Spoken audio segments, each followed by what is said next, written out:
අපි සාකච්ඡා කරන්න යන්න පුතේ 2012 ෆිසික්ස් පේපර් එක 2012 ෆිසික්ස් පේපර් එක ගත්තට පස්සේ 2012 ෆිසික්ස් පේපර් එක ගත්තට පස්සේ ඔය පේපර් එකේ ඇවිල්ලා තිබ්බා පළවෙනි ප්‍රශ්න නිර්මාණාත්මක ගැටලුවක් තිබ්බේ පළවෙනි ප්‍රශ්නේ. දෙවෙනි එක තිබ්බේ අයිස් වල විලයනයේ විශිෂ්ට ගුප්ත තාපය හොයන පරීක්ෂණය. තුන්වෙනි ප්‍රායෝගික පරීක්ෂණයේ තිබ්බේ කාච සම්බන්ධයෙන්. හතරවෙනි එක කෝෂයක අභ්‍යන්තර ප්‍රතිරෝධය හොයන්න විභවමාන භාවිතයෙන්.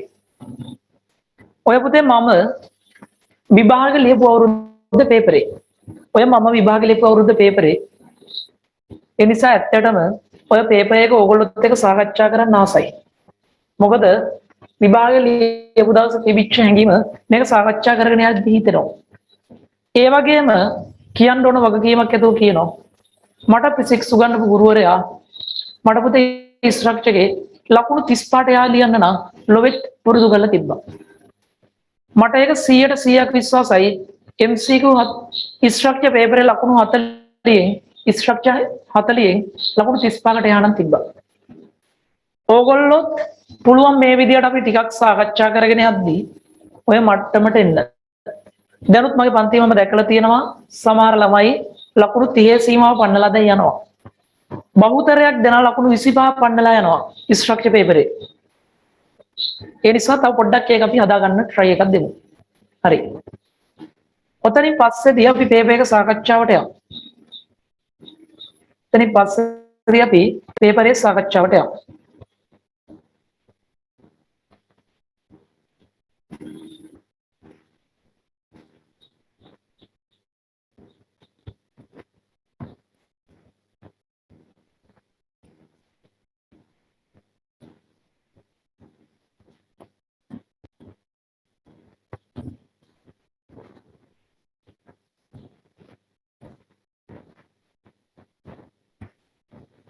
ඔය තියෙන පුතේ 2012 ස්ට්‍රක්චර් පේපර් එක. පළවෙනියට අපිට කියනවා පළවෙනි ගැටලුවේ අපිට කියනවා අක්‍රමවත් හැඩයක් සහිත ඇති එහෙත් සුමඩ පෘෂ්ඨයක් සහිත ගලක ඝනත්වය නිවසේදී පාත සඳහා නයිතමය උපයෝගී කරගෙන හොයන්න ශිෂ්‍යෙක් තීරණය කරා. ඔතන කියන වැදගත් දෙයක් තියෙන බලන්න අපි හොයන්න යන්නේ මොකක්ද? ගලක ඝනත්වය. එහෙනම් ඔය වගේ ප්‍රශ්නයක් කියවද්දී හැමෝම ඔය වගේ ප්‍රශ්නේ හොයන්න යන්නේ මොකක්ද කියන එකට ඉරක් ගහගන්න. ඒක ඕගොල්ලන්ට ප්‍රයෝජනවත් වේවි ප්‍රශ්නේ කරගෙන යද්දී මගදී. එහෙනම් අපි අදහසක් ගන්න ඕන මුලින්ම මේ යන්නේ අක්‍රමවත් හැඩයක් තියෙන ගලක ඝනත්වය හොයන්න. ඒ වගේ මේක කියන පුතේ බලන්න සුමඩ පෘෂ්ඨයක් තියෙන්නේ. සුමඩ පෘෂ්ඨයක් තියනවා කියන්නේ ඕකේ රළු පෘෂ්ඨයක් නැහැ. ඒ කියන්නේ තියුණු තැන්වල නැහැ. ඒ කියන්නේ මෙයා වීදුරු භාජනයක් ඇතුළු උනත් දාන්න පුළුවන්.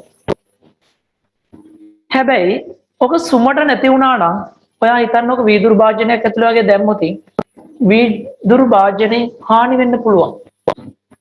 භාජන හානි වෙන්න පුළුවන්. හරි. මේකට අපිට දීලා තියෙනවා ත්‍රිකෝණාශ්‍රාකාර භාජනයක්. මිලිමීටර් පරිමාණයක් සහිත සෙන්ටිමීටර් 30ක් දිග අඩි කෝදුවක් දීලා තියෙනවා. ඔහුට පහත් සඳහා නයිතම භාවිතා කරන්නද හැකියාවක් තියෙනවා කියලා කියනවා. ආසන්න මිලිමීටර් 5ක් දක්වා ද්‍රව පරිමාවන් මනින්න පුළුවන් නිවසේ භාවිතා කරන වීදුරු මිනුම් සරාවක්. ඒ වගේම අසල වෙළඳසලක තියෙනවලු ඉලෙක්ට්‍රොනික තුලාවක්. හරි. ගලක ඝනත්වය හොයන්න යද්දී අපි දන්නව මොකක්ද? ඝනත්වය කියන්නේ ස්කන්ධ බෙදීම පරිමාව. එහෙනම් ඕගොල්ලන්ට අවබෝධයක් එන්න ඕන මුලින්ම මේකෙදි ඝනත්වය හොයන්න යද්දී පරිමාව හොයාගන්න වෙනවා. ඔය දීපු අයිතම පාවිච්චි කරලා පරිමාව හොයන්න වෙනවා. හරි ඊළඟට ඔන්න ඉලෙක්ට්‍රොනික තුලාව පාවිච්චි කරලා මෙයාගේ ස්කන්ධය හොයාගන්න වෙනවා. වැඩේ කොට. මෙන්න මේක කියන පළවෙනි කොටස. ඒ කොටසේ කියනවා මීටර් 30ක් දිග කෝදුව භාවිතා කළා ත්‍රිකෝණාශ්‍රාකාර භාජනයේ පරිමාව හොයන්න ඔහු තීරණය කරනවා. ඒකෙන් තමයි පරීක්ෂණය ආරම්භ කරන්නේ. ඒ සඳහා ඔහු ගන්න ඕන මිනුම් මොනවද කියලා අහනවා. හරි. ඒ කොටස යන්නේ මේ ඍජුකෝණාශ්‍රාකාර භාජනයේ පරිමාව හොයන්න අවශ්‍ය වෙන්නේ මොනවද? පරිමාව හොයන්න අවශ්‍ය වෙන්නේ මොනවද? පළවෙනි ගැටලුව ඒ කොටසේ පළවෙනි එක ඍජුකෝණාශ්‍රාකාර භාජනයේ පරිමාව හොයන්න අවශ්‍ය වෙන්නේ මොනවද? අපට අවශ්‍ය වෙනව නේද පුතේ මේකට අවශ්‍යයි x1 x2 x3 කියලා තුන් දෙනෙක් තියෙනවා. මේකට අපිට අවශ්‍යයි භාජනයේ පළල, භාජනයේ දිග, භාජනයේ ගැඹුර. ඍජුකෝණාශ්‍රාකාර භාජනයේ ඔන්න ඔය තුන් දෙනා තමයි අවශ්‍ය වෙන්නේ. දිගයි, පළලයි, ගැඹුරයි කියලා තුන් දෙනෙක් අවශ්‍යයි. ඔන්න ඔය තුන් දෙනා ලියලා තියෙනවා නම් ඔය තුන් දෙනාම නිවැරදි නම් ඔයාට හමු වෙනවා එක ලකුණක්. ඔය තුන් දෙනාම නිවැරදි නම් එක ලකුණක් හම්බ වෙනවා. එතකොට පුතේ ඔයා දැනගන්න ඕනේ වැදගත් දෙයක් තියෙනවා මේකේ. මම නිල් පෑටින් ලියන්නේ, නිල් පාට පෑනෙන් ලියන්නේ අමතර දේවල්. ඔය භාජනයේ ගත්තම ඔන්න භාජනයේ ඇඳා. ඍජුකෝණාශ්‍රාකාර භාජනයක්. හරි. මේකේ මට අවශ්‍ය වෙන්නේ පුතේ මොකද්ද? ඔන්න ඝනකමක් තියෙනවා. මේ තියෙන ඝනකමක් මේකට පවතිනවා. මට මේකට අවශ්‍ය වෙන්නේ මෙන්න මේ ඇතුලේ පරිමාව හොයාගන්න. ඔක මට අවශ්‍ය වෙන්නේ භාජනයේ ඇතුලේ පරිමාව හොයාගන්න. මොකද කරන්න යන්නේ? ඔය භාජනයේ ඇතුලේ අපි පරිමාව හොයාගෙන ඕකට ජලය පුරවලා අපිට පුළුවන් ඕක ඇතුලේ ගල යොදලා කොහොම හරි ක්‍රමයකින් ගලේ පරිමාව හොයාගන්න. එහෙනම් මේකට අපි මේ මනිනකොට දිග පළල කියන දෙන්න මනින්නේ අභ්‍යන්තර දිගයි අභ්‍යන්තර පළලයි.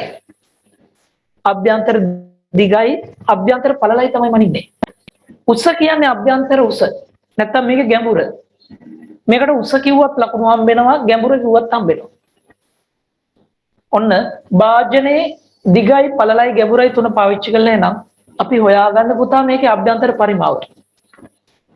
ඒකට මේ ඝනකමේ දායකත්වයක් නැත. ඝනකමේ දායකත්වයක් නැත. හරි. එතනින් පස්සේ ඔක දෙවෙනි කොටසට යමු. ඔක දෙවෙනි කොටසේ කියනවා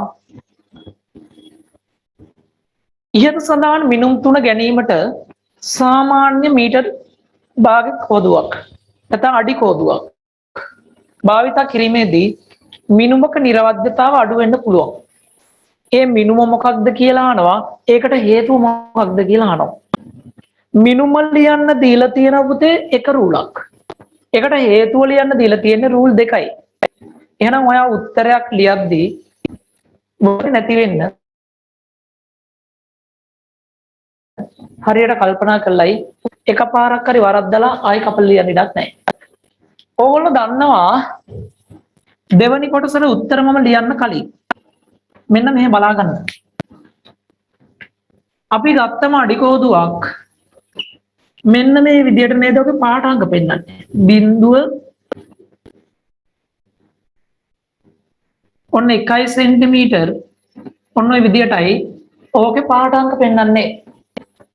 එතකොට පුතේ මතක තියාගන්න ඕගොල්ලන්ට මේක දිග මනින්න ගියොත් දිග මැන ගන්න පුළුවන්. උඩ ධාරය දිගේ මීටර වල පැත්ත දාලා තියලා අඩි කෝරු පැත්තේ දාලා තියලා දිග මැන ගන්න පුළුවන්. පළලත් ඒ විදිහට මැන ගන්න පුළුවන්. ඔන්න පළල කියන්නේ මෙන්න මෙතනින් ඔහොම මීටර වල තියන්න ඕන. කිසියම් රේඛාවක් මෙතන ධාරයට සෙට් වෙන්න තිබ්බා. මෙතන ධාරේ පාඨාංග කියව ගත්තා. දිග මනිද්දිත් එහෙමයි. හැබැයි මේ මීටර රූල නැත්තම් මේ අඩි රූල මේ භාජනයේ ඇතුළට දාලා ගැඹුර මනින්න යන ඔයා.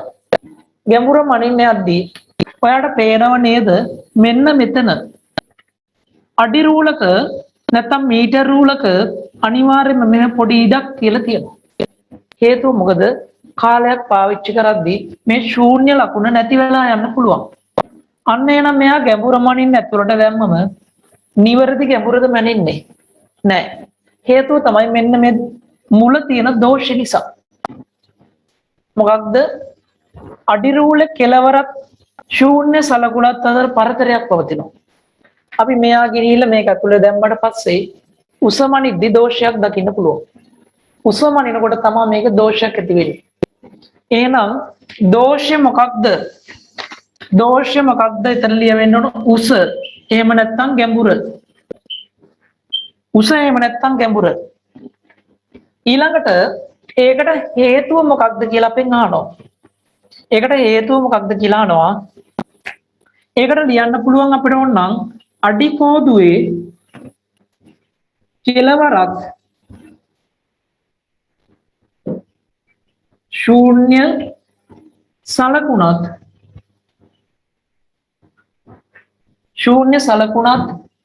අතර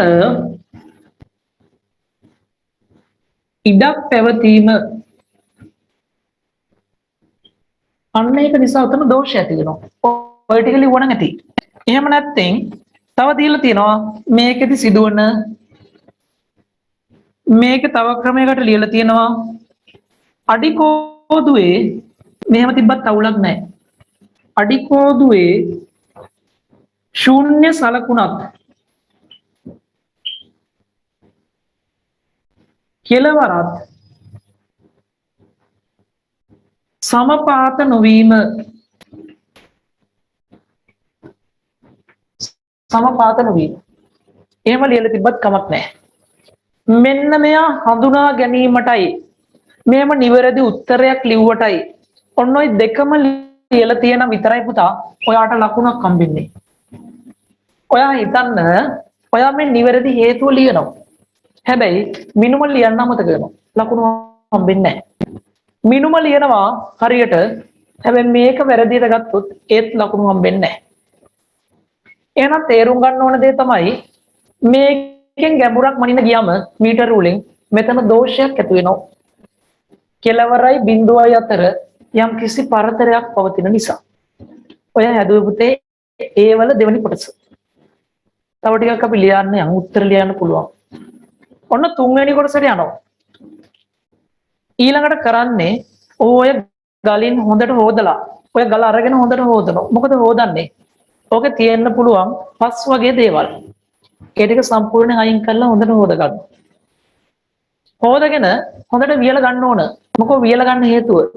නැත්තම් පුතේ ඕක ඇතුලේ ජලය පවතිනවා. ජලය පවතිනවා. ඊළඟට එයා කරන්නේ මේක ගෙනල්ලා ඔය එක රූපේ පේන විදිහට භාජනයක් ඇතුලේ තියෙනවා. ඉන්න අනතුරුව ඔහු මිනුම් සරාව භාවිතා කළා මනිලද ජල ප්‍රමාණයකින් භාජනයේ ඉතිරි පරිමාව කට දක්වා පුරවනවා. එසේ මැන එකතු කරන ලද ජලයේ පරිමාව V කියලා හිතන්න. ගලෙහි පරිමාව වෙච්ච V නෝට් සඳහා ප්‍රකාශනයක් ගොඩනගන්නලු. හරි. එහෙනම් ඔන්න භාජනයේ මුළු පරිමාව අපි දන්නවා. භාජනයේ මුළු පරිමාව අපි දන්නවා. B වල පළවෙනි කොටස. ඔයාලා භාජනයේ මුළු පරිමාව දන්නවා. මුළු පරිමාව කියන්නේ දිග වැඩි කිරීම පළල වැඩි කිරීම උස. බඳුනේ මුළු පරිමාව x1 x2 x3 කියලා ගන්න පුළුවන්. ඕක ලියන්න ඕනද නැහැ. ඕකට දානව පුතේ ඊළඟට ගල දාලා ඉතුරු පරිමාව වැහෙන්න දාන්නේ මොනවද? ඉතුරු පරිමාව වැහෙන්න ජලයයි එකතු කරන්නේ. මේ එක පේලියේ තියෙන උත්තරේ ලියන්න. එහෙනම් භාජනයේ පරිමාවෙන් යොදපු ජල පරිමාව අඩු කරාම ඔයාට ලැබෙනව නේද ගලෙහි පරිමාව. ගලෙහි පරිමාව ලැබෙනවා. ඔන්න මෙහෙමයි වෙන්නේ. එහෙනම් ගලෙහි පරිමාව වෙච්ච V නෝට් කියන්නේ භාජනයේ පරිමාව දිග වැඩි කිරීම පළල වැඩි කිරීම උස. ඒකෙන් අඩු කරනවා තියෙන ජල පරිමාව. ඔන්න පුතේ ප්‍රකාශය. ඔය ප්‍රකාශ සඳහා ඔයාට එක ලකුණක් හමු වෙනවාය. මට ඔතනින් එහාට තව දෙයක් හිතෙනවා. ඕකේ. ඔයා හිතන්නකෝ ඔය ගලක් අරගෙන හොඳට වේලලා ගන්න අපි. අරගෙන ඕක භාජනයේ ඇතුළට දාද්දී අනිවාර්යෙන් යම් කිසි ප්‍රමාණයක් ජලය ඔය ගලට උරා ගන්න ඕනේ. ප්‍රායෝගිකව හිතලා බලන්න ගලක් අරගෙන අපි වාජනයක් ඇතුළේ තියලා ජලය යොදද්දී යම්කිසි පරිමාවක් ඕකේ ගල ඇතුළට පුරා ගන්නවා. මම නම් හිතන්නේ ඔය පරීක්ෂණය වඩාත් නිවැරදි. ඔය ගල අපි කරන්නේ හොඳින් හොදලා හොඳට තෙතමාතු කරලා වාජනය ඇතුළේ තිබ්බනම්. එතකොට පුතේ ඕකේ ඔය ගලට අමතර ජල පරිමාවක් පුරා ගන්නෙ නැහැ. අමතර ජල පරිමාවක් පුරා ගන්නෙ නැහැ. ඔයා බලන්න ගල් කැටයක් අරගෙන ඕක හොඳට වේලලා වතුරට ගල්ලලා. ඔයාට තේරෙයි ඕකට වතුර උරා ගන්නවා. හැබැයි ඔයක ඔයා වේලන්න නැතුව හොඳට හොදලා තෙතමාතු කරලා බලන්න ඕකට අල්ලලා ඕකේ වතුර උරා ගන්නෙ නැහැ. එතකොට මෙතන මේකේ වියලි ගලක් පාවිච්චි කරපු එකේ මෙතන යම්කිසි දෝෂයක් පවතිනවා. ඔය විභාගයට අහලා නැහැ. ඔය පුතේ මට හිතුණු දේ කිව්වේ ඔයගොල්ලන්ට. ඔක වඩා සාර්ථක ක්‍රමය මොකක්ද? ගල හොදනවා, තෙතමාතු කරනවා, වාජනේ තියාගන්න. ඔන්න ජලය යොදලා ඊළඟට අපි පරිමාව හොයාගෙන ඊළඟට වේලගෙන තමයි ස්කන්ධ ගන්න ඕනේ. ඒක පිළිගන්නවා. හැබැයි අර වෙලාවේදී මුලින්ම වේලලා ගන්න එක යම්කිසි දෝෂ සාගත බවක් තියෙනවා. මේ විභාගයට අහලා නැහැ. ඔය වගේ පුතේ ප්‍රශ්නයක් දැක්කම හිතන්න පොඩ්ඩක් පුරුදු වෙන්න. ඒකටයි කිව්වේ. දැන් ඊළඟට මේක දෙවනි කොටස. මේකේ දෙවනි කොටස. මොකද්ද දෙවනි කොටසේ ආන්නේ? එකම පරිමාව සහිත එහෙත් පටු කටකින් යුත් දෙක රූපේ පෙන්වා ඇති ආකාරයේ භාජනයක් තෝරා ගැනීමට ඔහුට හැකියාවක් තියෙනවා නම් මෙම පරීක්ෂණය සඳහා එවැනි භාජනයක් තෝරා ගැනීම වාසි සහගත වන්නේ ඇයිද කියලා අහනවා. හැබැයි මෙතන පුතේ කියනවා මොකක්ද? එකම පරිමාව සහිත මේ දෙන්නගේම පරිමා සමානයි. පරිමා සමාන නම් එයා යොදා ගන්නගේ වාසිය මොකක්ද? හරි. කොහොමද මේක හොයන්නේ? දෙවනි කොටස. ඔයා හිතන්න මෙන්න පළවෙනි රූපේ තියෙන විදිහට මේ අමතර දෙයක්. ප්‍රශ්නෙට උත්තරේ නෙවෙයි අමතර දෙයක් කියලා දෙන්නේ. මෙන්න මේ විදිහට ওই භාජනයේ තියෙන පළල් කටක් සහිතව. මෙන්න තියෙනවා පළල අඩු වෙච්ච හැබැයි පරිමාව ඒ සමාන වෙච්ච උස භාජනයක්. මෙන්න මේක ඇතුලේ ඔයාට පුළුවන් ওই විදිහට ජලය තුල ඔය ගල තියන්න. අවස්ථා දෙකේම ওই විදිහට තියාගන්න පුළුවන්. කොහොම තිබ්බට පස්සේදී පුතේ මේක අපි මොකක් වෙනකන් ජලය යොදනවද? මේ බඳුනෙන් ජලය පිට වෙන්න එනකන් උඩටම පුරවනවා. ඔයා දන්නවා මේක පෘෂ්ඨික ආතති බල ක්‍රියාත්මක වෙනවා. මෙන්න මේකේ ජලය පිරීලා උතුරන්න ඔන්න මෙන්න වෙද්දී ඔන්න ඔය වගේ පෘෂ්ඨයක් තමයි දෙක ගන්න පුළුවන් වෙන්නේ. හරිද? ඔක බැලුවොත් යම් කිසි ගෝලාකාරව උත්කල මාවකයක් කොහොම දකින්න පුළුවන්. ඒ වගේම ජලය යදුවම් මෙයාගේ ඔය වගේ එකක් දකින්න පුළුවන්. උඩට ඉස්සිලා. දැන් බලන්න ඔය දෙන්න ගත්තට පස්සේ මේ දෙන්න ගත්තට පස්සේ පුතේ මේ දෙන්නගේ අමතර ජල පරිමාවක් දෙන්නගෙන් මඩක් වෙනවා. අපි භාජනයට යොදන ජල පරිමාව පිරෙන්න යොදනවා නම් මෙතෙන්ට යොදන්න ඕනේ. හැබැයි ඊට වඩා අමතර ජල පරිමාවක් තියෙන අවස්ථා දෙකේ. වැඩිපුර පවතින ජල පරිමාව තියෙන්නේ පළවෙනි රූපෙද දෙවෙනි රූපෙද? ඔයා හිතන්න මේ ටිකක් මේ භාජනේ පිරෙන්න අවශ්‍යයි කියලා. ඕක නැතුව අපිට කරගන්න ක්‍රමයක් නැහැ. ජලය ඔය විදිහට පිරීලා පිටට ගලන්න හදනකොටම තමයි අපි ජලය යෙදීම නවත්වන්නේ. එහෙනම් ඔයාලට තේරෙනවා මේ අවස්ථා දෙකේම පෘෂ්ඨික ආතති බලහින්දා අවස්ථා දෙකේදීම අමතර පරිමාවක් තියෙනවා. අමතර ජල පරිමාවක් තියෙනවා. එහෙනම් ඔයා තේරුම් ගන්න මෙන්න මේ වෙලාවේ තියෙන අමතර පරිමාවට වඩා මෙතන තියෙන අමතර පරිමාව අඩුයි. එහෙනම් මේකේ සිදුවන දෝෂය අඩුයි. ජල පරිමාව මනිද්දී සිදුවන දෝෂය අඩුයි. දෙවෙනි රූපේ. ඔකට උත්තරේ විදිහට ලියලා තියෙනවා යොදනු ලබන ජල පරිමාවේ යොදනු ලබන ජල පරිමාවේ දෝෂය අඩුයි. දෙවෙනි අවස්ථාවේ යොදන ජල පරිමාවේ දෝෂය අඩුයි. එහෙම නැත්නම් ඕකට ලියන්න පුළුවන් කට මට්ටමට ඉහළින් නැති ජල පරිමාව අඩු වීම. එහෙම නැත්නම් ලියන්න පුළුවන් කට මට්ටමට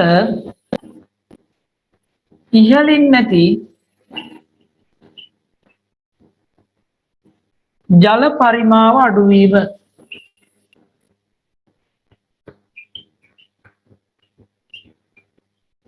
ඔය උත්තර දෙකෙන් ඕනම එකක් ඔයාලා ලියලා තියෙනවා. ඔයාට පුතේ එක ලකුණක් ඔතෙන්ට හම්බ වෙනවා. ඔතෙන්ට ඔයාට එක ලකුණක් හම්බ වෙනවා. ඔය උත්තර දෙකෙන් ඕනෑම එකක් ලියලා තියෙනවා. හරි. ඊළඟට ඔතනින් පස්සේදී අපි යමු ඊළඟ කොටසට C කොටස. ජලයේ ඝනත්වය සෙවීම සඳහා ඔහු විසින් ගත යුතු අනෙක් මිනුම කුමක්ද? මෙන්න වරහන් ඇතුලේ දාලා තියෙන PI සිතමු. අන්න PI සිතමු කියලා දාලා තියෙනවා ජලයේ ඝනත්වය හොයන්න අවශ්‍ය වෙන අනිත් මිනුම. මම අර මුලින් ඉරක් ගහ ගන්න කිව්ව මතකයිද? මේ අපි යන්නේ නොදන්නා ස්කන්ධයක් සහිත විෂමාකාර හැඩයක් තියෙන මෙන්න මේ ගලේ ඝනත්වය හොයන්න යන්නේ. එහෙනම් අපිට අවශ්‍ය වෙන අනිත් මිනුම මොකක්ද? ස්කන්ධය. මම මුලින්ම කිව්ව නේද? ඝනත්වය කියන්නේ ස්කන්ධ බෙදීම් පරිමාව. මොන පරිමාව හොයාගෙන තියෙනවා. දැන් මට හොයන්න යන්නේ ස්කන්ධය. එහෙනම් ගන්න ඕන අනිත් මිනුම මොකක්ද? ගලෙහි ස්කන්ධය.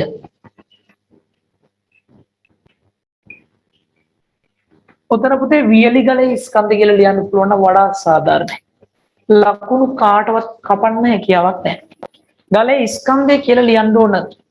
ස්කන්ධ කියලා ලියලා තියෙන ඔයාලට එක ලකුණක් හම්බ වෙනවා. ස්කන්ධය කියලා ලියලා තියෙනම් එක ලකුණක් හම්බ වෙනවා.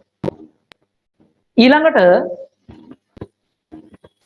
එනයින් ඒක පාවිච්චි කළා ඊට අර්ථ දක්වා ඇති සංයුක්තයේ සංකේත ඇසුරෙන් ජලයේ ඝනත්වය D නෝට් සඳහා ප්‍රකාශනයක් ලියන්න.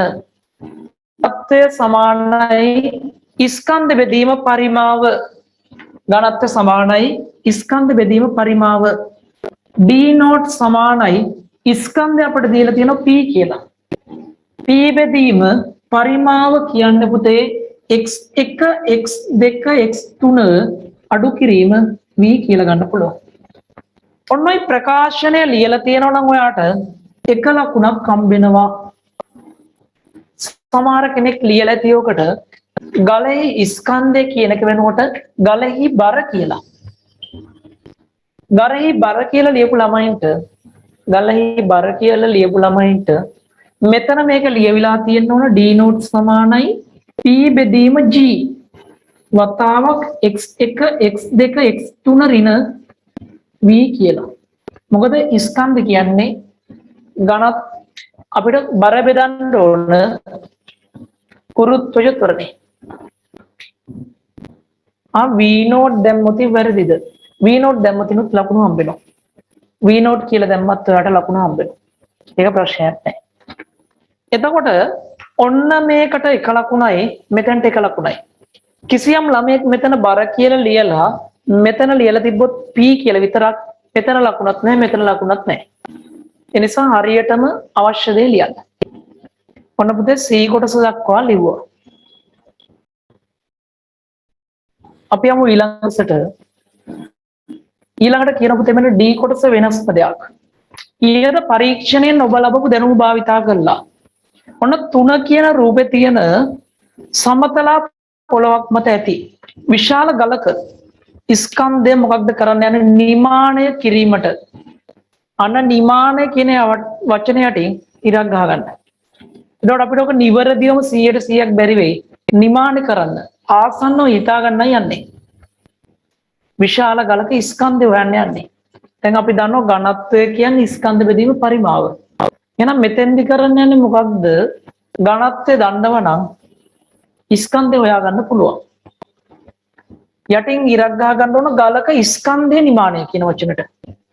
දන්නේ ඕනෑම පරිමාවක් සහිත ලී පෙට්ටි සෑදීමේ සහ ඔන්න දන්නා ඕනෑම පරිමාවක් සහිත ලී පෙට්ටි සෑදීමේ සහ දන්නා ප්‍රමාණයන්ගෙන් යුත් ලී ව්‍යුහයන් සෑදීමේ හැකියාවක් අන්න වැදගත් දෙයක්. අපිට අවශ්‍ය ප්‍රමාණය ලී පෙට්ටි හදන්න පුළුවන්. ඒ වගේම ලී වලින් ව්‍යුහයන් හදන්න පුළුවන්. ඒ සඳහා අවශ්‍ය කරන දේවල් අපට දීලා තියෙනවා. මෙන්න මෙතන කියනවා බලන්න ජලය වෙනුවට සිහින් වැලි අවශ්‍ය තරම් ප්‍රමාණයක් ඇති බව උපකල්පනය කරන්න. අන්න ජලය වෙනුවට දීලා තියෙන්නේ සිහින් වැලි කියන එක. අන්න ඔය වචන ටික තේරුණා නම් වැඩේ දැන් හිතලා ඉවරයි. ඔයා දන්නව දැන් ඝනත්වය කියන්නේ ස්කන්ධ බෙදීම පරිමාව. එහෙනම් ලොවෙත් මේකෙදී ඔය ගලේ පරිමාව හොයන්න වෙනවා. පරිමාව හොයන්න ඕන ජලය නැතුව අපිට දීලා තියෙනවා වැලි. එතකොට පුතේ මේක අපිට කියන ඕනෑම ප්‍රමාණික ලී වලින් ව්‍යුහයන් හදන්න පුළුවන්. ගලේ පරිමාව සෙවීම සඳහා ඔබ යෝජනා කරන ක්‍රමයක ප්‍රධාන පියවර ලියා දක්වන්න. අන්න පළවෙනි කොටස. ඔය ගලේ පරිමාව හොයන්න. විශාල ගලක් තියෙනවා. විශාල ගලක් තියෙනවා නම් අපිට පුළුවන් මේ ගල වටේට ඕනෑම ප්‍රමාණයක ලී කුට්ටි ලී තියෙනවා දීලා ලී වලින් පෙට්ටියක් හදාගන්න පුළුවන්. එහෙනම් අපි කරන්නේ මොකක්ද? මෙන්න මේ ගල මැදි වෙන විදියට දන්නා පරිමාවක් සහිත ලී පෙට්ටියක් හදාගන්න. මුලින්ම පළවෙනි පියවර. ඊළඟට සම්පූර්ණයෙන්ම මේක සිහින් වැලි වලින් පුරවනවා. පුරවලා ඉවර වෙලා අපට ගලෙහි පරිමාව හොයාගන්න පුළුවන්.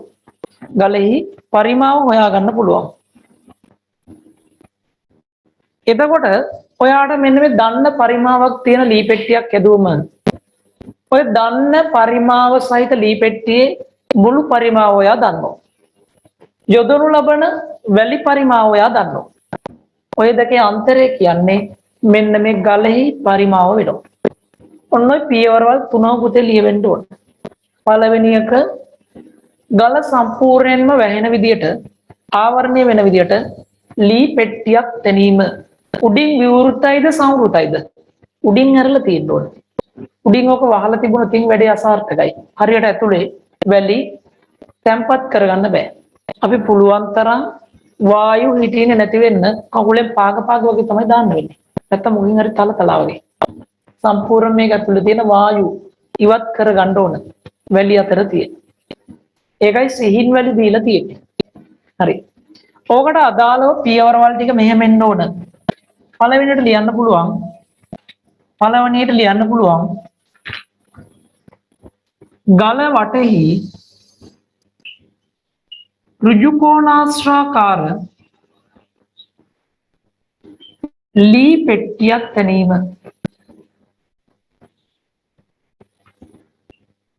ලී පෙට්ටියක් තැනීම. අංක 2 එහි පරිමාව මැන ගැනීම.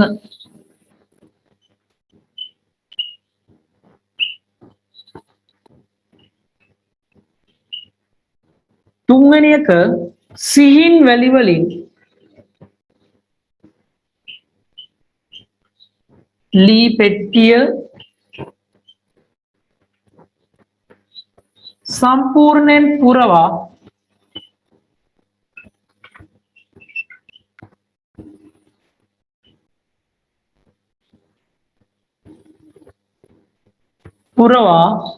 ලී පෙට්ටිය පරිමාවෙන් අඩු කිරීමෙන්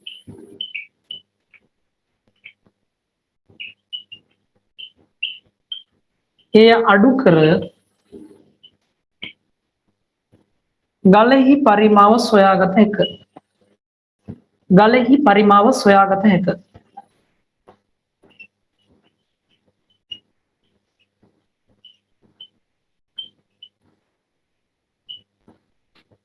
ගලෙහි පරිමාව සොයාගත හැක. ඔන්න ඔය පියවර වල ටික අනිවාර්යෙන් තියෙන්න ඕන.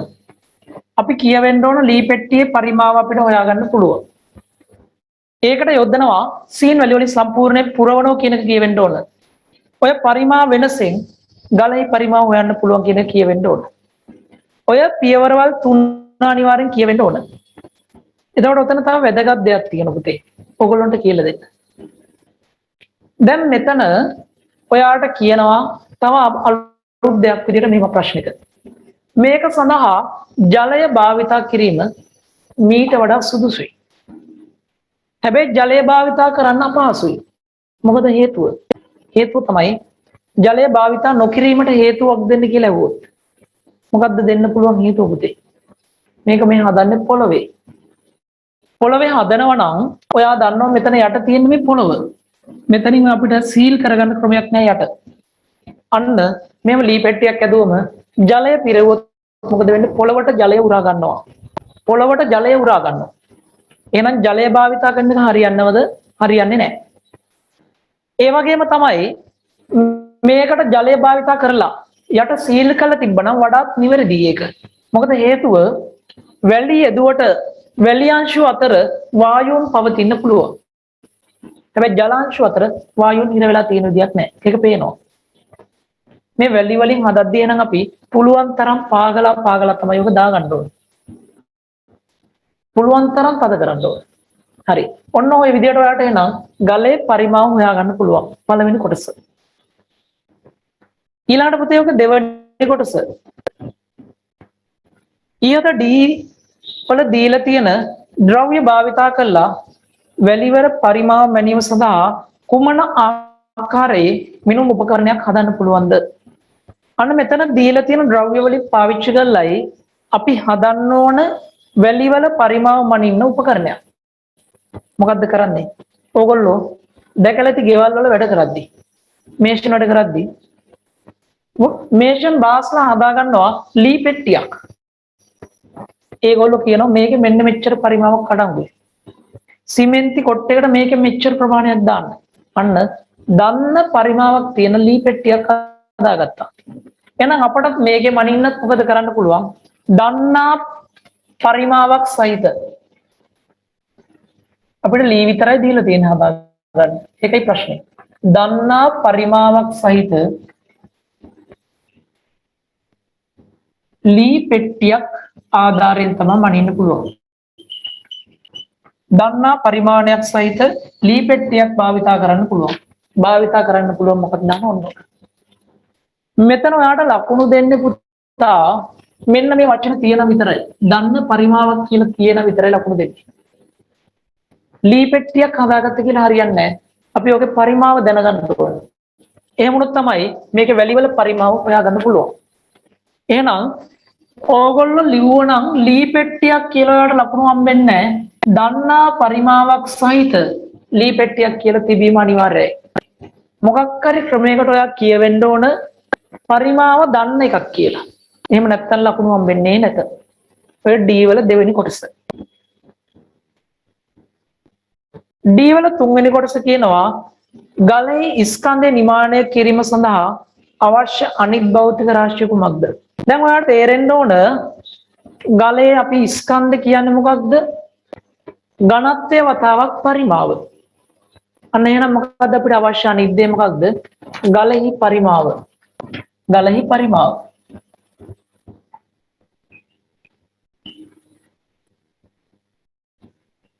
පරිමාව දන්නවා. අනිත් අවශ්‍ය වෙන පුතේ ගලෙහි ඝනත්වය. ගලෙහි පරිමාව අපි හොයාගත්තා. එහෙනම් අපිට අනිත් අවශ්‍ය වෙන්නේ ඝනත්වය. ඝනත්වය පරිමාවෙන් ගුණ කළා අපිට මේක හදා ගන්න පුළුවන්. එහෙනම් මෙන්න මේකට එක ලකුණක් ඔයාට හම්බෙනවා. ඔකට එක ලකුණක් හම්බෙනවා. ගලෙහි ඝනත්වය. ඊළඟට ඔය හතරවෙනි කොටස D3 දක්වූ රාශිය මැනීම සඳහා ක්‍රමයක් යෝජනා කරන්නලු. අන්න ඔය ගානේ අපිට ඇත්තටම යන්නේ මෙන්න මේක හොයන්න යද්දී මෙන්න මෙතන කරපු ක්‍රමය අපිට භාවිතා කරන්න පුළුවන්. අපි ඒ කොටසදි කරේ මුල් කොටසදි මේක කරේ මෙන්න මේකේ කුඩා ගල් කෑල්ලක ඝනත්වය හොයාගත්තා. අනං අන්නේ ක්‍රමයම මෙතෙන්ටත් පාවිච්චි කරන්න පුළුවන්. මොකද්ද කරන්නේ? ගලෙහි එකිනෙකට වෙනස් ස්ථාන කීපයකින් කුඩා ගල් කැබලි ගෙනල්ලා පළමු ආකාරයට මුලින් සිදු කළපු ආකාරයට පරීක්ෂණය කළා ඒ වගේ ඝනත්වයන් හොයාගන්න පුළුවන්. ඒව පාවිච්චි කළා මධ්‍යන්න ඝනත්වයක් මේක සඳහා හොයාගන්න පුළුවන්. අන්න වැඩේ කරන විදිය. ඔක නිවැරදිම උත්තරය වෙන්නේ නම් මෙන්න මෙහෙම තියෙන්න ඕන. අනිවාර්යෙන් කියවෙන්න ඕන වචනයක් තියෙනවා. ගලෙන් ගන්න මේ ගලෙන් ගන්න කුඩා ගල් කැබලි. ගලෙන් විවිධ ස්ථානවලින් ගලෙහි එකිනෙකට වෙනස් ස්ථානවලින් එහෙම ලියමු. ගලෙහි එකිනෙකට වෙනස් ස්ථාන කිහිපයකින් ගලෙහි එකිනෙකට වෙනස් ස්ථාන කිහිපයකින් ලබා ගන්නා කුඩා ගල් කැබලි වල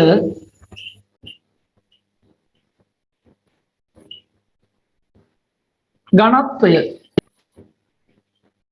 ඉහත පරිදිම සොයා එහි මධ්‍යන්‍ය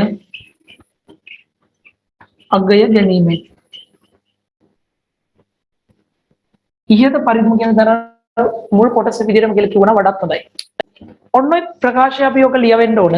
මෙතන වෙන වැදගත්ම දෙයක් තමයි ගලෙන් ගන්න ස්ථාන කීපයකින්. ගලෙහි ස්ථාන කීපයකින් කියන එක වැදගත්.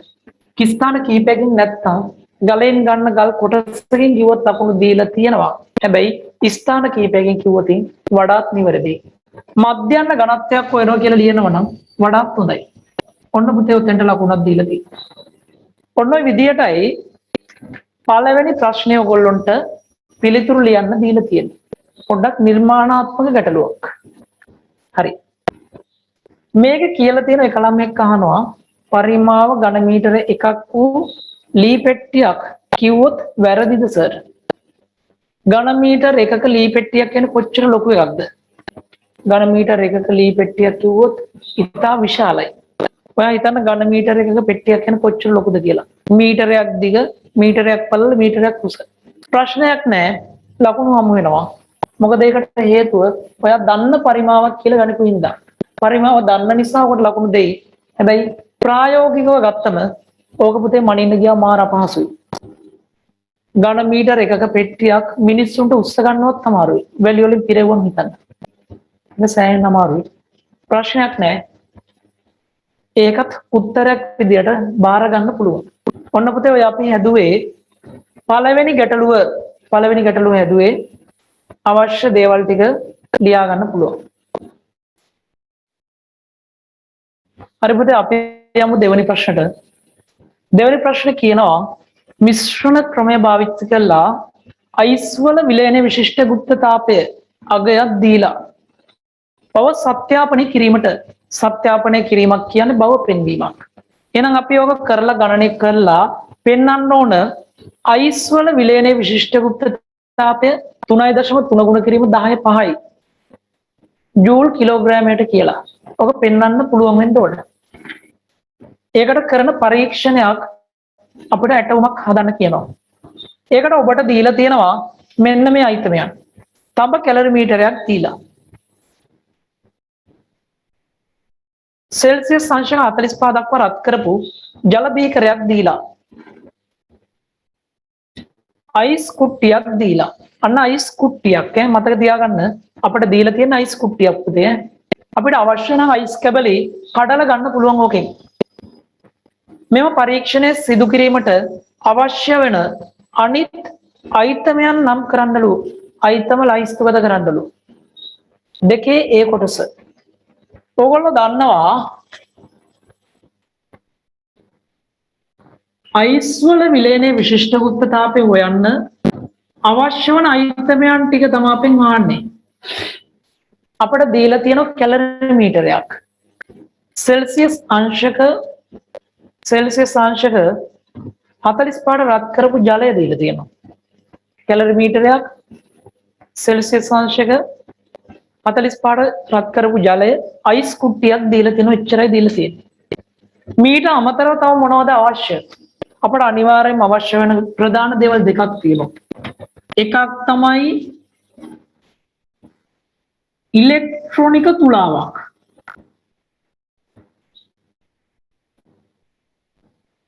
නැත්නම් මෙයක් තෙදඬු තුලාවක්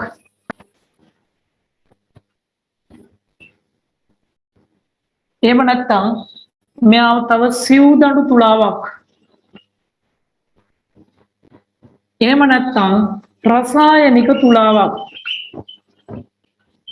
ඔන්න ඔය විදිහට ඔන්න ඔය තුලා වර්ග හතරෙන් එකක් අනිවාර්යෙන් ලියන්න වෙනවා මේකට ඔයා ලියුවොතින් තුලාව කියලා ලකුණු හම්බෙන්නේ නැත තුලාව කිව්වට ලකුණු හම්බෙන්නේ නැත දුනු තරාදී කිව්වට ලකුණු හම්බෙන්නේ නැත අනිවාර්යෙන් මේ තුලාව කියනවා නම් එයා මොන තුලාවක්ද කියන එක කියන්න ඕන අද වර්තමානයේ නම් ගොඩක් පාවිච්චි කරන්නේ ඉලෙක්ට්‍රොනික තුලාව තමයි හරි ඊළඟට පුතේ මේකේ තව අපිට අවශ්‍ය වෙනවා තව වැදගත් දෙයක් මොකක්ද අවශ්‍ය වෙන්නේ රසදිය වීදුරු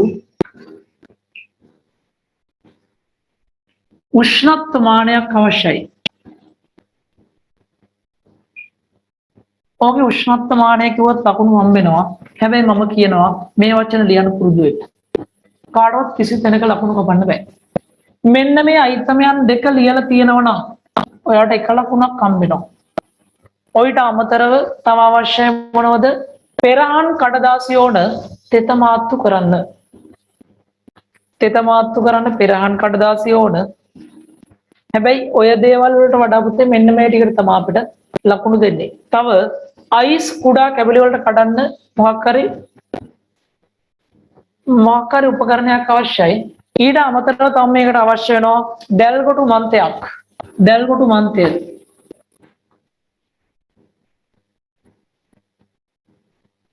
හැබැයි මෙන්න මේ දෙන්නට තමයි ලකුණු දීලා තියෙන්නේ මාකින් එකේ. අනිවාර්යයෙන්ම උෂ්ණත්වමානකුයි ඉලෙක්ට්‍රොනික තුලාවකුයි නැති වුණොත් පරීක්ෂණය කිසිම වෙලාවක කරගන්න බෑ.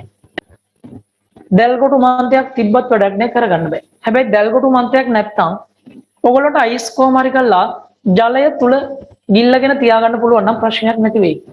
ඒ නිසා අත්‍යවශ්‍යම දෙන්න මුන් දෙන්න. මේ දෙන්නට තමයි ලකුණ දීලා තියෙන්නේ මාකින් එකේ. හැබැයි දැල්ගොටු මන්තය කියන එකත් සමහර අවුරුදු වල අනිවාර්ය කරලා තියෙයි. ඒ නිසා ඔය තුන් දෙනාම අත්‍යවශ්‍යයි. හරි. ඊළඟට මෙම පරීක්ෂණය සිදු කිරීමේදී පරිසරයෙන් අවශෝෂණය වන තාපය අවම කර ගැනීම සඳහා ඔබ ගන්නා පියවර මොනවාද? පියවර මොනවාද?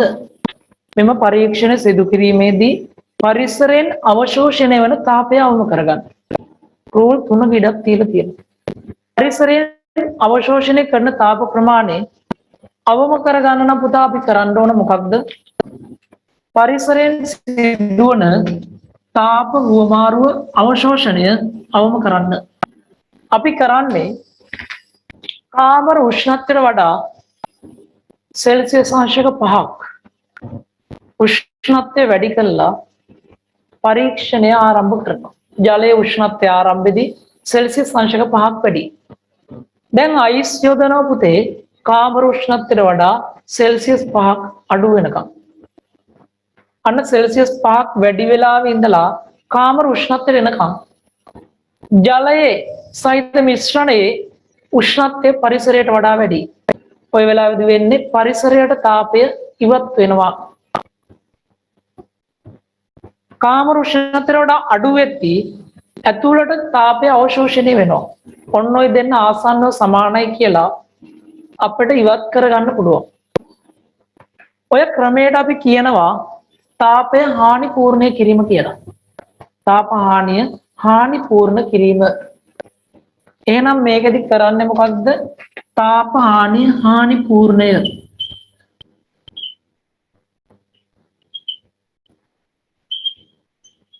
තාප හානි හානි පූර්ණය. එහෙම නැත්නම් ලියන්න පුළුවන් පරීක්ෂණය කාමර උෂ්ණත්වයට වඩා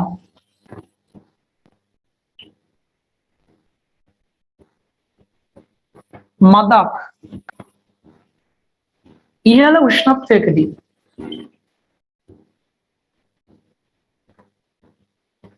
වරාන් ඇතුලේ 5යි සෙල්සියස් වගේ දා තියන්න. පරීක්ෂණය ආරම්භ කර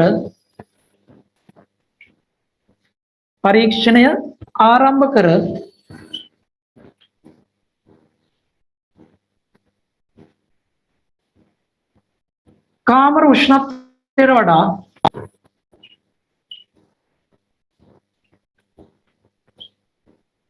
එම අගයම පහළ යන විට පරීක්ෂණය නතර වනසේ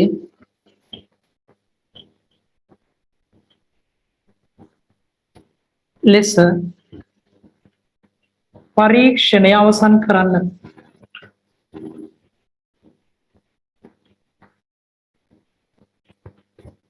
හරි. පරීක්ෂණය අවසන් කරන්න ඕන ඔන්න ඔය ටික අපි ලියවෙන්න ඕන. පරීක්ෂණය කාමර උෂ්ණත්වයට වඩා මදක් ඉහළ උෂ්ණත්වයකදී, ඒ කියන්නේ සාමාන්‍ය සෙල්සියස් 5ක් විතර උෂ්ණත්වයකදී පරීක්ෂණය ආරම්භ කරනවා. කාමර උෂ්ණත්වයට වඩා එම අගයම පහළ යන වෙලාවේදී පරීක්ෂණය නතර වන ආකාරයට අපි අයිස් යෙදීම කරන්නේ. ඔකට අපි කියන තාප හානිය හානි පූර්ණය කියලා.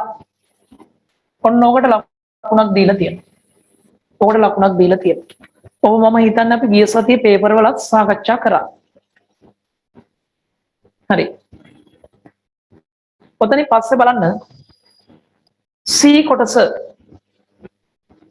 කාමර උෂ්ණත්වය සෙල්සියස් අංශක 30 වායුගෝලයේ තුෂාර අංක 25යි. ආරම්භක උෂ්ණත්වය ලෙස ඔබ යෝජනා කරන්නේ කුමන අගයක්ද? අන්න දැන් බලන්න පුතේ තුෂාර අංකය සෙල්සියස් 25යි. පරිසර උෂ්ණත්වය 30යි. එහෙනම් ඔයා 35න් පටන් ගත්තොත්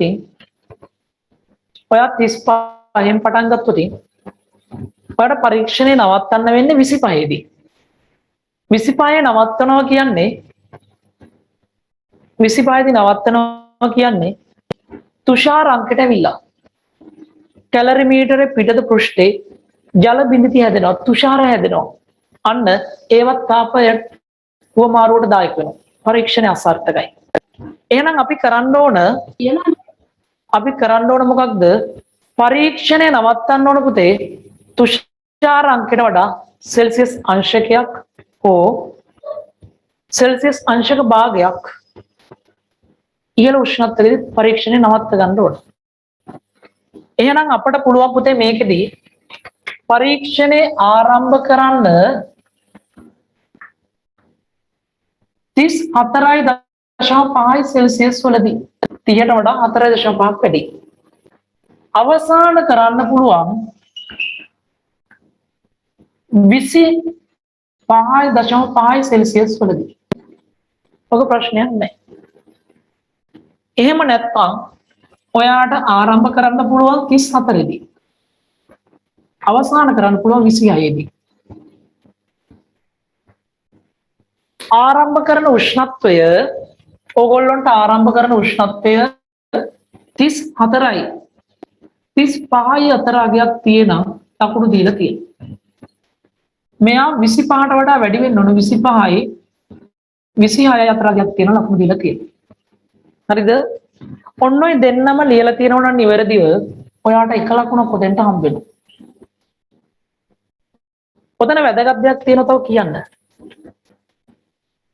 මොකද දැන් ඔයා දන්නවා 35ට වඩා වැඩිපුර නැත්නම් 35 දී පටන් ගත්තොත් පරීක්ෂණය අසාර්ථකයි. මොකද 25ට එනකන් ආව කියන්නේ තුෂාර අංකයට එනවා. හරි. එහෙනම් ඔයා දැන් දන්නවා 35 හෝ 35ට වැඩි ඒවට පරීක්ෂණය අසාර්ථකයි.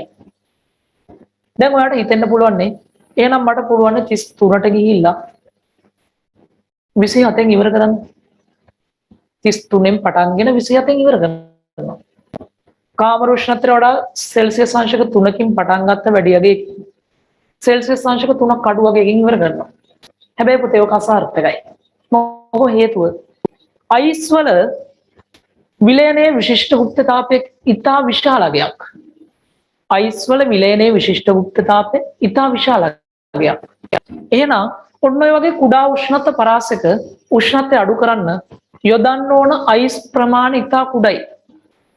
එතකොට පුතේ පරීක්ෂණය කරනකොට ඔය පාඨාංක ගන්න ගියාම උෂ්ණත්වය පාලනය කරගන්න බැරි වෙනවා. අන්න ඒ නිසා අපි හැම වෙලේම මතක තියාගන්න පුළුවන් තරම් වැඩි පරාසයක් කියන විදිහට උෂ්ණත්ව දෙක තෝරගන්න. තුෂාරාංක ඉක්මවා නොයන්න පුළුවන් තරම් උපරිම පරාසයක අපි පරීක්ෂණය සිදු කරන්න ඕනේ. හරි. දැන් එතකොට අර තේරෙනවා නම් 34ට වඩා අඩුවෙන් ගත්තොත් යොදන්න ඕන අයිස් ප්‍රමාණය ඉතා කුඩායි. ඒක දෝෂ සහිත බව වැඩි. උෂ්ණත්ව පාලනය කරගන්නත් අමාරුයි. හරි. සීවර දෙක කියනවා ඔබේ පිළිතුරට හේතු දක්වන්න.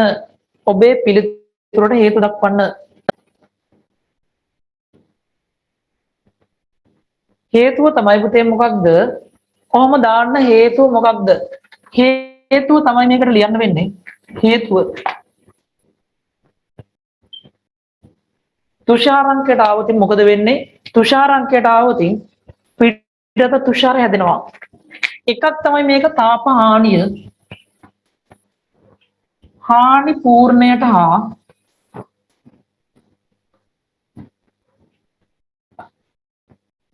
කැලරි මීටරයේ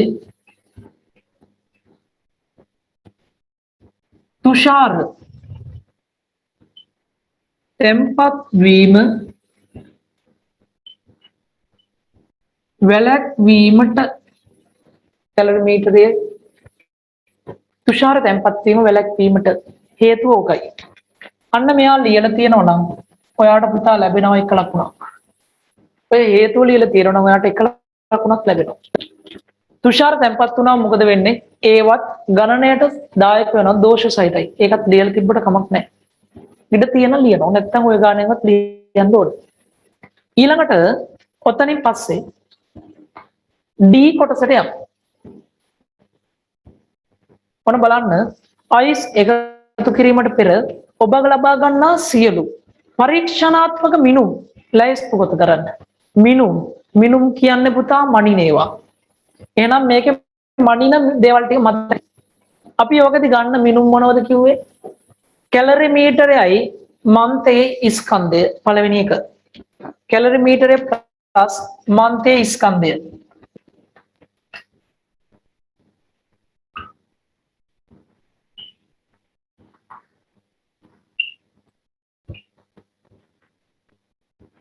කැලරි මීටරයයි මන්තයේ ස්කන්ධය. ඊළඟට කැලරි මීටරයයි ජලයයි මන්තයේ ස්කන්ධය. ඔකට දාන ජලයත් එක කැලරි මීටරය පොඩි ඉඩක් තියෙන පුතේ මෙහෙම ලියන්න පුරුදු වෙන්න. මන්තය ප්ලස් ජලයේ ආරම්භක ස්කන්ධය.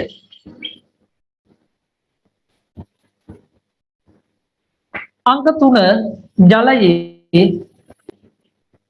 ආරම්භක උෂ්ණත්වය. ඔය පිළිවෙලටම ලියන්න පුළුවන් වඩාත් හොඳයි. එහෙම නැතුණත් ඔයාලට ලකුණු හම්බෙනවා. ඔය තුනම මාරු කළා හරි කොහම හරි තුනම නිවැරදිව ලියලා තියෙනම් විතරයි ඔයාට ලකුණක් හම්බෙන්නේ. ඔය තුනම නිවැරදිව ලියලා තියෙන විතරයි ඔයාට ලකුණක් හම්බෙන්නේ. ඔන්න A B C D කොටස් ටික මම ලිව්වා. බලන්න සේරගෙම අහලා තියෙන තියරි. ඔයගොල්ලන්ට තියරි හරියට පුළුවන් ළමයට මේ ටික කොට දාගන්න පුළුවන්.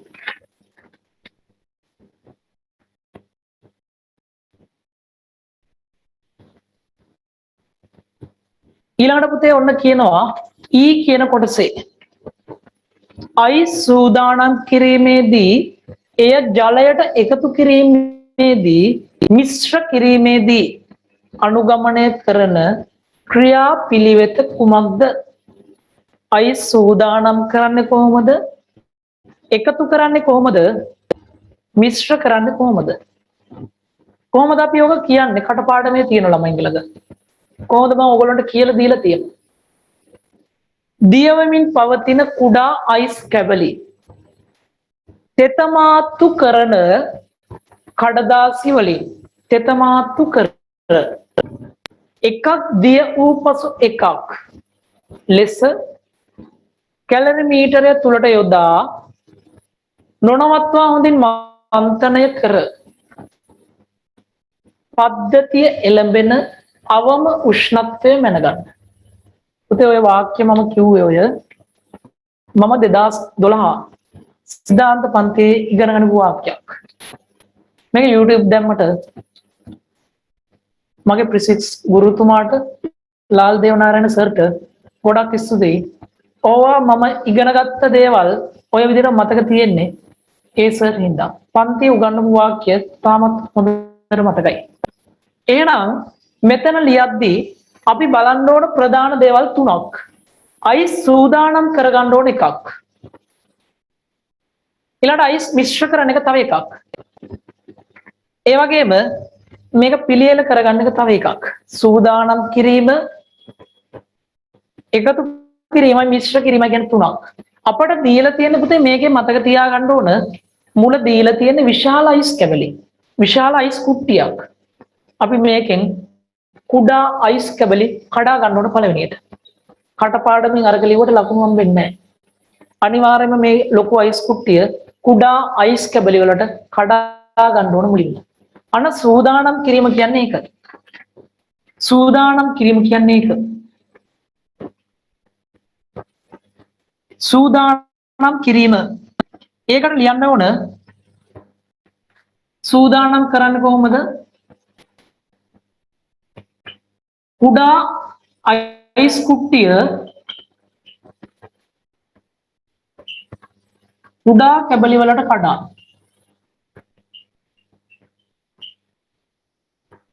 කඩා තෙත මාත්තු කිරීම.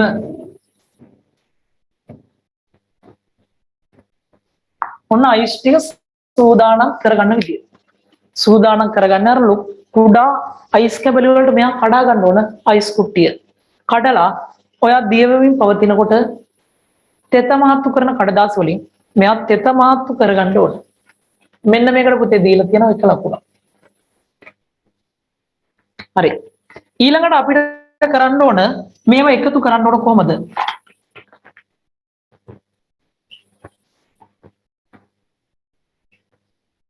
එකතු කිරීම.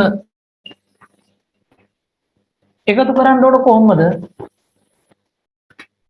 ජලය ඉවතට නොයන පරිදි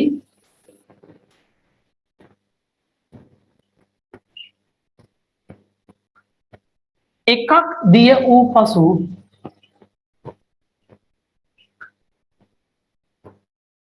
අනෙක එකතු කරන්න ඕන. එකක් දිය වූ පසු අනෙක එකතු කළ යුතුයි. ඔක ලියා ගන්න පුළුවන්. උතන ඉඳ තියෙනවා.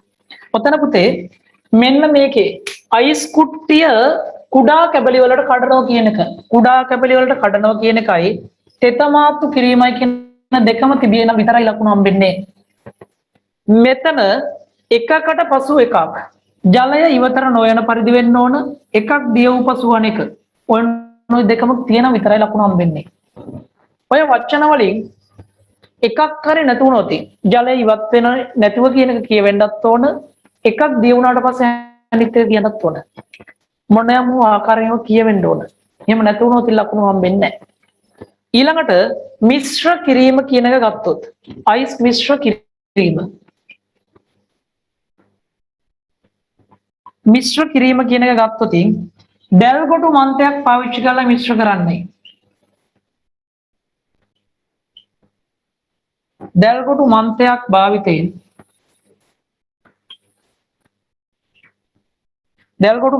භාවිතයෙන් අයිස් සම්පූර්ණ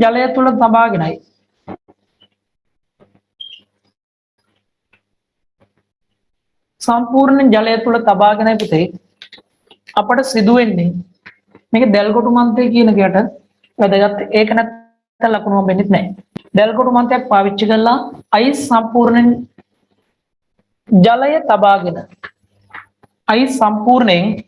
ජලය තබාගෙන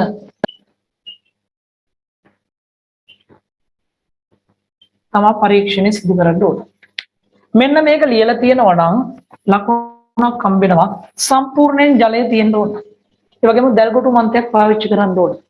ඔන්න ඕගොල්ලන්ට එන ප්‍රශ්නයක් ඇහුවොත් ඔය පොයින්ට් ටික පුතේ ලියවෙන්න ඕන. එහෙම නැතුව මිශ්‍ර කරන්න බෑ. තේරුම් ගන්න.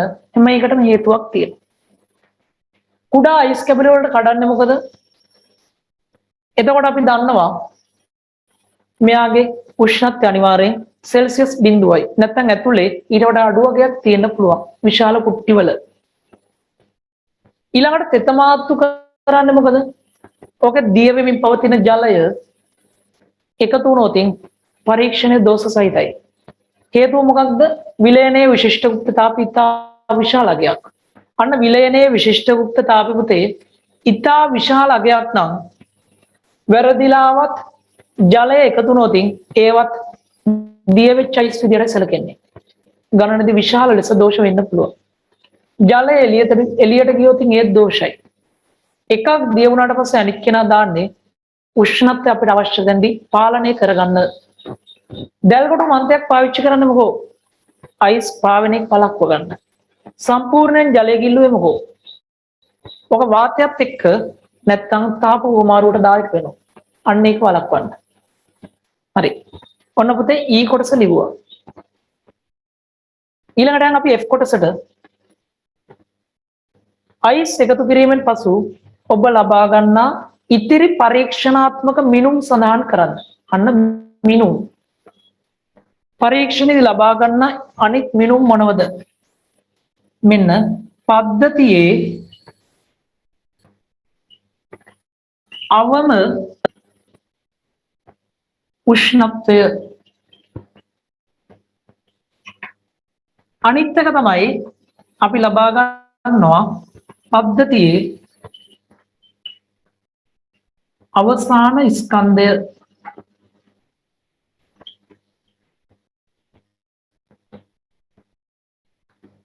පද්ධතිය අවසාන ස්කන්ධය. ඔන්න ඔය දෙන්නම ලියලා තියෙනම් පුතේ ඔය දෙන්නම ලියලා තියෙනම් එක ලකුණක් ඔයාට හම්බෙනවා. හැබැයි මෙන්න මෙතන පද්ධතියේ අවම උෂ්ණත්වය කියන වචනේ නැත්තම් ඔයාට ලකුණු හම්බෙන්නේ නැත. පද්ධතියේ අවම උෂ්ණත්වය කියන වචනේ නැත්තම් ලකුණු හම්බෙන්නේ නැත. ඔයා පද්ධතියේ උෂ්ණත්වය කොට ලකුණු දෙන්නේ නැහැ. පද්ධතියේ තියෙන අවම උෂ්ණත්වය වෙන්න ඕන. අවසාන උෂ්ණත්වය කිව්වොත් ලකුණු හම්බෙන්නේ නැහැ. ඔන්න විදියට F කොටසට ලකුණු ගන්න නම් කොහොම ඔයගොල්ලෝ ලියන්න ඕන. ඔය විදියට පුරුදු වෙන්න ඕන. හරියට පුතේ පොයින්ට් එකට අහන්නේ මොකද්ද? ඒක විතරක් ලියන්න. ඊළඟට G කොටසට යමු. මෙම පරීක්ෂණයේදී අයිස් වල ස්කන්ධය සොයා ගැනීම සඳහා භාවිතා වන මිනුම් වල වඩා ප්‍රවේශමෙන් හා නිවැරදි ලෙස ගත යුතුයි. මෙයට හේතුව මොකක්ද කියලා අහනවා. මොකක්ද ඔකට හේතුව? ඔකට හේතුව තමයි අයිස් වල විලයනයේ විශිෂ්ට ಗುಪ್ತතාපය ඉතා විශාලයි. ඉතා විශාලයි. එහෙනම් මේක උෂ්ණත්ව වෙනසක් ඇති කරන්න ඔය උෂ්ණත්ව වෙනස ඇති කරන්න දිය වෙන්නේ ඉතා කුඩා අයිස් ස්කන්ධයක්. එහෙනම් ඔය ස්කන්ධෙ මනිද්දී වෙන්න පුළුවන් භාගික දෝෂය විශාලයි. ඔන්න ස්කන්ධෙ මනිද්දී වෙන්න පුළුවන් දෝෂය විශාලයි. අන්න ඒ නිසා අපි පුරුදු වෙන්න ඕන ඔය කුඩා ස්කන්ධේ නිවැරදිව මැනගන්න. අපි නිවැරදිව මැනගන්න අවශ්‍යයි ඔය කුඩා ස්කන්ධය. හේතුව තමයි මේක අයිස් වල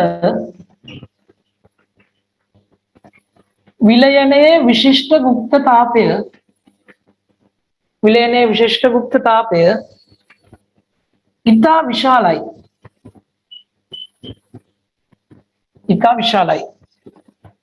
එම නිසා මිශ්‍ර වන අයිස් ස්කන්ධය ඉතා කුඩායි. මිශ්‍ර වන අයිස් ස්කන්ධය ඉතා කුඩායි. එහෙනම් අයිස් වල දිය වූ අයිස් වල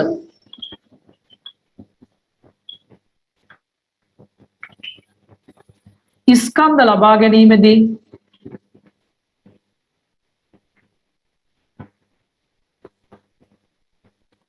දෝෂ ඉහළයි. භාගික දෝෂ කියලා ලියවන හරි. භාගික දෝෂය ඉහළයි.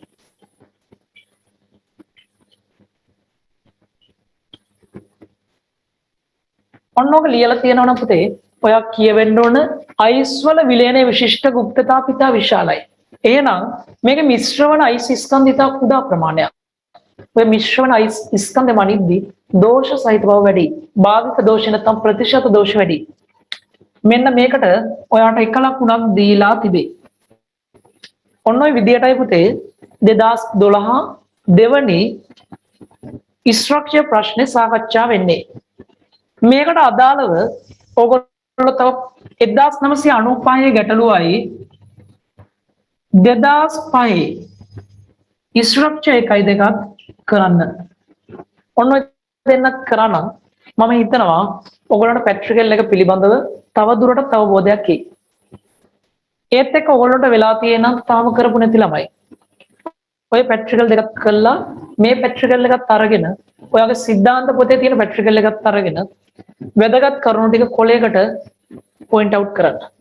කොලයකට ඔය ටික ගත්තා නම් පුතේ අනිවාර්යෙන් විභාගෙදී පොඩ දාගන්න එක ලේසියි. මමත් එහෙම හදාගන්නු සටහනක් තිබ්බ නිසා ඔයා බලන්න අනිවාර්යෙන් අරගෙන 95 2005 ආපු ප්‍රශ්න වලින් සෑහෙන ප්‍රමාණයක් මේක අහලා තියෙනවා. 95 2005 ආපු දේවල් වලින් සෑහෙන ප්‍රමාණයක් මේක අහලා තියෙනවා. මේ දෙක කරලා ආපු මට මේක කරගන්න පුළුවන් වුණා. මම මේ දෙක කරලා වැදගත් කරුණු කොලයක ලියාගෙන තිබ්බා. විභාගෙට උඩින් දවසේ ඒක බැලුවා. විභාගෙට ගිහලා පුතේ අර පොයින්ට් එකට උත්තර ටික පොයින්ට් වල තිබ්බ ටික ලියපු එකයි කරේ. තාපේ පැට්‍රිකල් එහෙම කොට දාගන්න පුළුවන්. ඒකට පුතේ මහන්සි වෙන්න මේකේ වැදගත් දේවල් ටික ලියා ගන්න.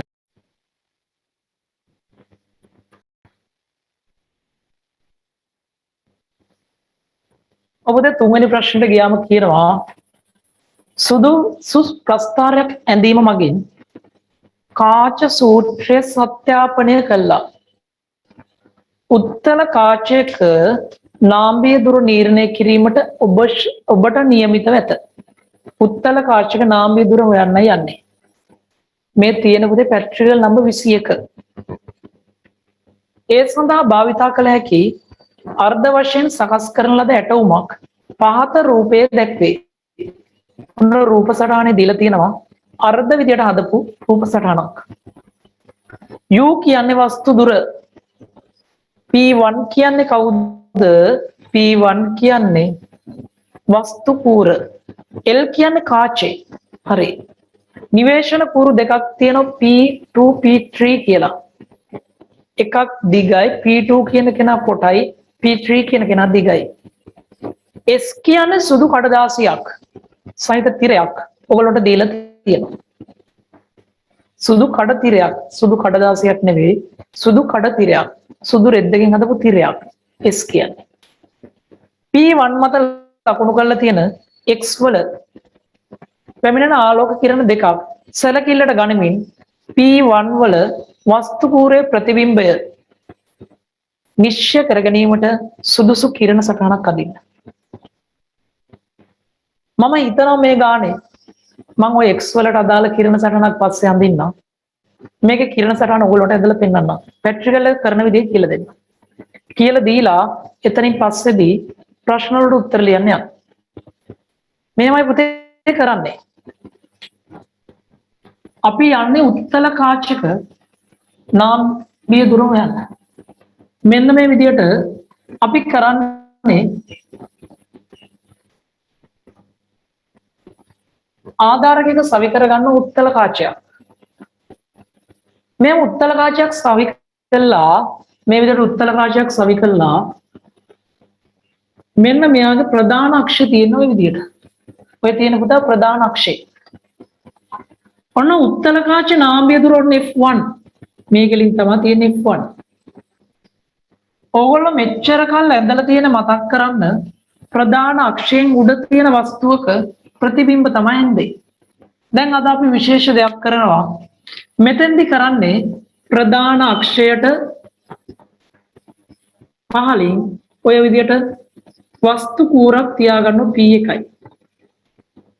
ඔයා දන්නවා මෙතනින් නම් හැදෙනවා තින්නේ F නම්. ඔයා දන්නවා නාම්බිය දුරට එළියෙන් වස්තුවක් තිබ්බම ප්‍රතිබිම්බ හැදෙන්නේ ඔය විදිහට නාම්බිය හරහා යනවා මෙතනින් යනවම ප්‍රතිබිම්බ හැදුනොම බලන්න ප්‍රධාන අක්ෂර උඩින් වස්තුවක් තිබ්බොත් ප්‍රතිබිම්බ හැදෙන්නේ යටින්. එහෙනම් පුතේ මේකේ වෙන්නේ මොකක්ද? ප්‍රධාන අක්ෂයට යටින් වස්තුවක් තිබ්බොත් ප්‍රතිබිම්බ හැදෙන්න ඕන ප්‍රධාන අක්ෂයට උඩින්. මෙන්න මෙහි ප්‍රතිබිම්බය හැදෙන්නේ. කොහොමද ප්‍රතිබිම්බය හැදෙන්නේ? මෙන්න මෙතන මේ තියෙන x ලක්ෂයේ ඉඳලා අපි කිරණ දෙකක් අඳිමු. x ලක්ෂයේ ඉඳලා කිරණ දෙකක් අඳින්න අපට දීලා තියෙනවා. ඔයාලට එකක් අඳින්න පුළුවන් පුතේ මෙහෙම.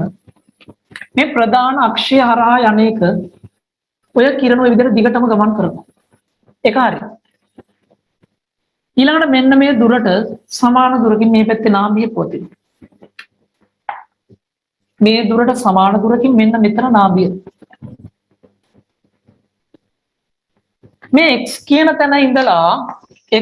තැන ඉඳලා ප්‍රධාන අක්ෂයට සමාන්තරව කිරණක් ගියොත් එයා මෙතනින් පස්සේ යන්නේ මේක හරහා. ගිහිල්ලා ඔන්න ඔය වගේ තැනක ඕක හැදෙනවා. x කියන කෙනා ඔය වගේ තැනක හැදි. මං කිරණ මෙහෙන් අඳින්නම් හරියට. ඔන්න ඔය විදිහට කිරණ දෙක එනවා. හැබැයි අපිට කිරණ සටහන් දෙකයි අඳින්න තිබ්බේ. කිරණ සටහනක් අඳිද්දි පුතා මතක තියාගන්න. හැම වෙලේම ඔය කිරණ සටහනක් අඳිද්දි ඊහිසක් දක්වන්න ඕන. ඊහිසක් දක්වලා නැත්නම් ඔයාලට ලකුණු හම්බෙන්නේ නැහැ. ඔන්න කිරණ සටහන් දෙකක් මං ඇඳා. ඕන තව කෙනෙක් අඳින්න පුළුවන්. මෙන්න මේ නාභිය හරහා යන කෙනෙක් කොහොම ගියොත් නාභිය හරහා යන කෙනෙක් පුතේ අනිවාර්යෙන්ම මෙන්න මේ ලක්ෂ්‍ය හරහා යන්න ප්‍රධාන අක්ෂයට සමාන්තරව මෙහෙම යන්නත් පුළුවන්. මෙතන පොඩ්ඩක් කිරණ මං එන්නපු සටහනේ පොඩි අවුලක් තියෙනවා. මෙයා නාභිය හරහා ගියොත් ප්‍රධාන අක්ෂයට සමාන්තරයි. නැත්තම් මෙතන ප්‍රකාශ කේන්ද්‍රය හරහා ගියොත් කෙලින්ම මෙතෙන්ට යන්නේ. මෙම සමාන්තර වෙන කිරණ නාභිය හරහා ගිහින් එකතු වෙනවා. ඔය කිරණ තුනෙන් ඕනෑම දෙකක් අඳින්න පුළුවන්. ඔය කිරණ තුනෙන් ඕනෑම දෙකක් අඳින්න පුළුවන්. එහෙම ඇඳම ඔයාට ඔතෙන්ට එක ලකුණක් දෙනවා. මම ලකුණු දීම පස්සේ කියන්නම්. දැන් එතකොට ඔකට අදාළ ප්‍රතිබිම්බයක් මෙතන හැදෙනවා පුතේ මෙන්න මෙහෙම.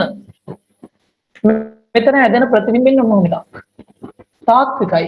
හැබැයි යටිකුරු. තාත්වික යටිකුරු ප්‍රතිබිම්බයක් උතන දකින්න පුළුවන්. මම කරන්නේ මෙන්න මේතනින් ඇහැ තියලා ප්‍රකාශ අක්ෂ දිගේ ප්‍රධාන අක්ෂ දිගේ බලනවා මේ ප්‍රතිබිම්බ පේනවා. හරි. නිවේශන කූරක් අරගෙන අපි මේක දිගේ තියාගෙන යනවා මේ ප්‍රතිබිම්බයත් එක්ක සමපාත වෙනකම්. ඔන්න සමපාත වෙනකම් මම නිවේශන කූරක් ගේනවා. ඔය තියෙන නිවේශන කූර. මං හිතන්නම් එයා P2යි. ඔන්න P2 කියන නිවේශන කූර ගේනවා. ගෙනල්ලා උතනින් තිබ්බම මට මෙන්න මෙයත් එක්ක සමපාතව ප්‍රතිරූපයක් ප්‍රතිබිම්බයක් පේන්න ගන්නවා. හැබැයි මේක පේන්න ගද්දී මට තියෙන තව අපහසුතාවයක් තමයි ඉස්සරහින් තියෙන හැමදේම පේන්න ගන්නවා. අන්න ඒක වළක්වන්න මම කරන්නේ පුතේ මෙන්න මෙතනින් අර S කියලා තියෙන සුදු තිරය ගෙනල්ලා තියෙනවා. දැන් මට මේ පැත්තේ තියෙන වස්තු පේන්නේ නැහැ. අන්න දැන් මම මෙතනින් තියාගත්ත හැ මෙතනින් ඇහැ තියාගෙන බලනවා මෙන්න මේ ප්‍රතිබිම්බයයි මේ නිවේශන කූරයි සමපාතද? හරි සමපාත වුණා. ඊළඟට මම කරන්නේ මෙහෙම ඇහැ දෙපැත්තට පොඩ්ඩක් පාර්ශ්විකව මෙහෙම චලනය කරනවා. මෙහෙම ඇහැ පාර්ශ්විකව චලනය කරද්දී මෙන්න මේ ප්‍රතිබිම්බයයි මේ වස්තුවයි නිවේශන කූරයි තුඩවල් දෙක අතර සාපේක්ෂ චලිතයක් නැති වෙනකම් මට අවශ්‍යයි පුතේ මේ නිවේශන කූරයට මෙහෙට කරන්න. අන්න ඒ දෙන්න අතර සාපේක්ෂ චලිතයක් නැහැ කියන්නේ මේතන හරියටම සමපාතයි. ඔන්න ඔය වෙලාවේදී වස්තු දුර අපට දීලා තියෙනවා මෙන්න u. වැඩේ කොට. ඔන්න එන ප්‍රතිබිම්බ දුර මෙතනින් v කියන කෙනා හොයාගන්න පුළුවන්. වස්තු දුරයි ප්‍රතිබිම්බ දුරයි හොයාගත්තා නම් කාච සූත්‍ර පාවිච්චි කරලා වැඩේ කොට දාගන්න පුළුවන්. ඔය විදියට මෙන්න මේ u කියන දුර f ට වඩා එළී විවිධ තැන්වල තිය ප්‍රතිබිම්බ දුර ලබා ගන්න පුළුවන්. එක යට u ට එදිරිව එක යට v ප්‍රස්ථාරගත කරනවා. අන්න එකෙන් මෙයාගේ නාභිය දුර හොයන්න පුළුවන්. ඔන්න ප්‍රායෝගික පරීක්ෂණය කරන දේ. හරි. දැන් අපි යන් ගානට.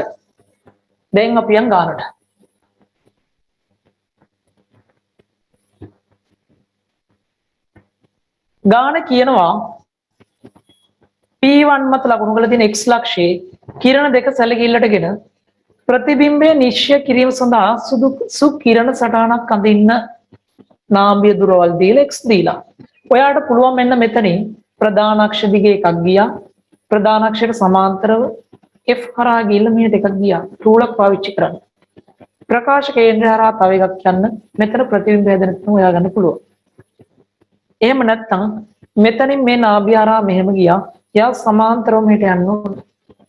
ඔය විදිහට කිරණ තුනෙන් දෙකක් ඇඳලා නම් කළා ඒක හරියට ඇඳලා තියෙනවා නම් කිරණ දෙකක් හරියට ඇඳලා තියෙනවා ඔය විදිහට ඒ කොටස සඳහා ඕගොල්ලොන්ට එක ලකුණක් හම්බෙනවාය. හැබැයි කිරණ ඊහිසක් මගෙන් දැක්වීම අනිවාර්යයි.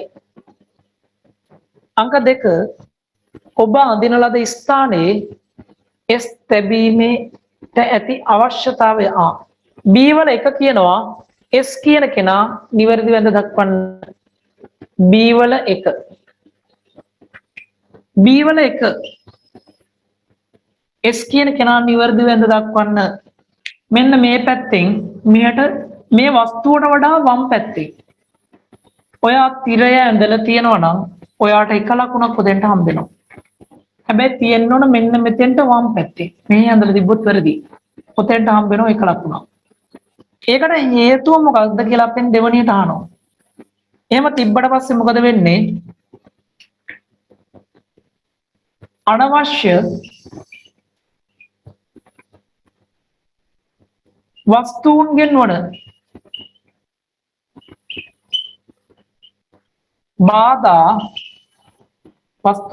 බාධා වළක්වාගෙන P1 හි පැහැදිලි ප්‍රතිබිම්බයක් නිරීක්ෂණයට විවිධ වස්තුන්ගෙන් බාහිර වස්තුන්ගෙන් වෙන නැත්නම් අනවශ්‍ය වස්තුන්ගෙන් නැත්නම් බාහිර වස්තුන්ගෙන් වන බාධා වළක්වාගෙන මේක බාහිර වස්තුන්ගෙන් කියවන වඩාත් හොඳයි. බාහිර වස්තුන්ගෙන් වන බාධා වළක්වාගෙන P1 වල පැහැදිලි ප්‍රතිබිම්බයක් නිරීක්ෂණය කිරීමටයි අපි තිරය පාවිච්චි කරන්නේ. මතක ඇති මම ඔයාලට මේක ප්‍රැක්ටිකල් එක කියලා දෙද්දී ප්‍රැක්ටිකල් ක්ලාස් එකේ එහා පැත්ත සිරිමල් හිටිය මතක ඇතිනේ. තිරේ එහා පැත්ත කවුද හිටියේ? සිරිමල්. අපි සිරිමල් පේන්නේ නැති වෙන්නයි තිරේ තියාගත්ත මතක ඇති. ඔය ප්‍රැක්ටිකල් සාකච්ඡා කරද්දිම හැමදාම ගන්න උදාහරණේ. හරි. C කොටස කියනවා P1 වස්තු කූරේ ප්‍රතිබිම්බය V නිර්ණය කර ගැනීම සඳහා P2 නිවේශන කූර භාවිතා කරනවා. මෙන්න P2 තියෙන විදිය. මේ වඳින්න ඕනේ නැහැ. කිරණ දෙක විතර අඳින්න ඕනේ. ඔබේ ඇස සුදුසු ස්ථානයක තබන්න ඕන. රූපයේ මෙම ස්ථානය ඊ ලෙස නම් කරන්න. රූපයේ මෙම ස්ථානය ඊ ලෙස නම් කරන්න. දෙවනි කොටස කියනවා P1 හි ප්‍රතිබිම්බයයි P2යි සමපාත වෙලා කියලා හරියටම දැනගන්න කොහොමද? C වල එක මෙන්න ඇහැ තියන්න ඕන අනිවාර්යෙන්. මෙන්න මෙතන මේ ලක්ෂයක් ආවේ අපට මේ ලක්ෂයට වඩා දකුණු පසින් ඇහැ තිබිය යුතුයි. C වල එක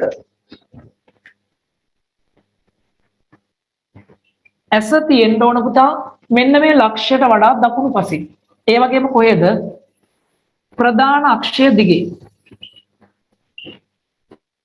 ප්‍රධාන අක්ෂය තියෙන්න ඕන මෙන්න මේ ලක්ෂයට වඩා ප්‍රතිබිම්බට වඩා දකුණු පැත්තේ.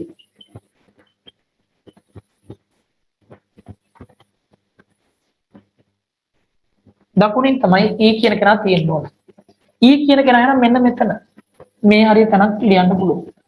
ඔන්න ඔය විදිහට E තියෙන්න ඕන ප්‍රධාන අක්ෂයේ ප්‍රතිබිම්බයට වඩා දකුණු පැත්තේ ප්‍රධාන අක්ෂය දිගේ. කොහොම තියෙනම් ඔයාලට එක ලකුණක් හම්බ වෙනවා.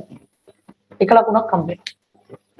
ඊළඟට අපෙන් දෙවණියට අහනවා C වල දෙවණි කොටසේ P2 නිවේශන කූරයි ප්‍රතිබිම්බය දෙන්න සමපාත වෙලාද කියලා දැනගන්නේ කොහොමද?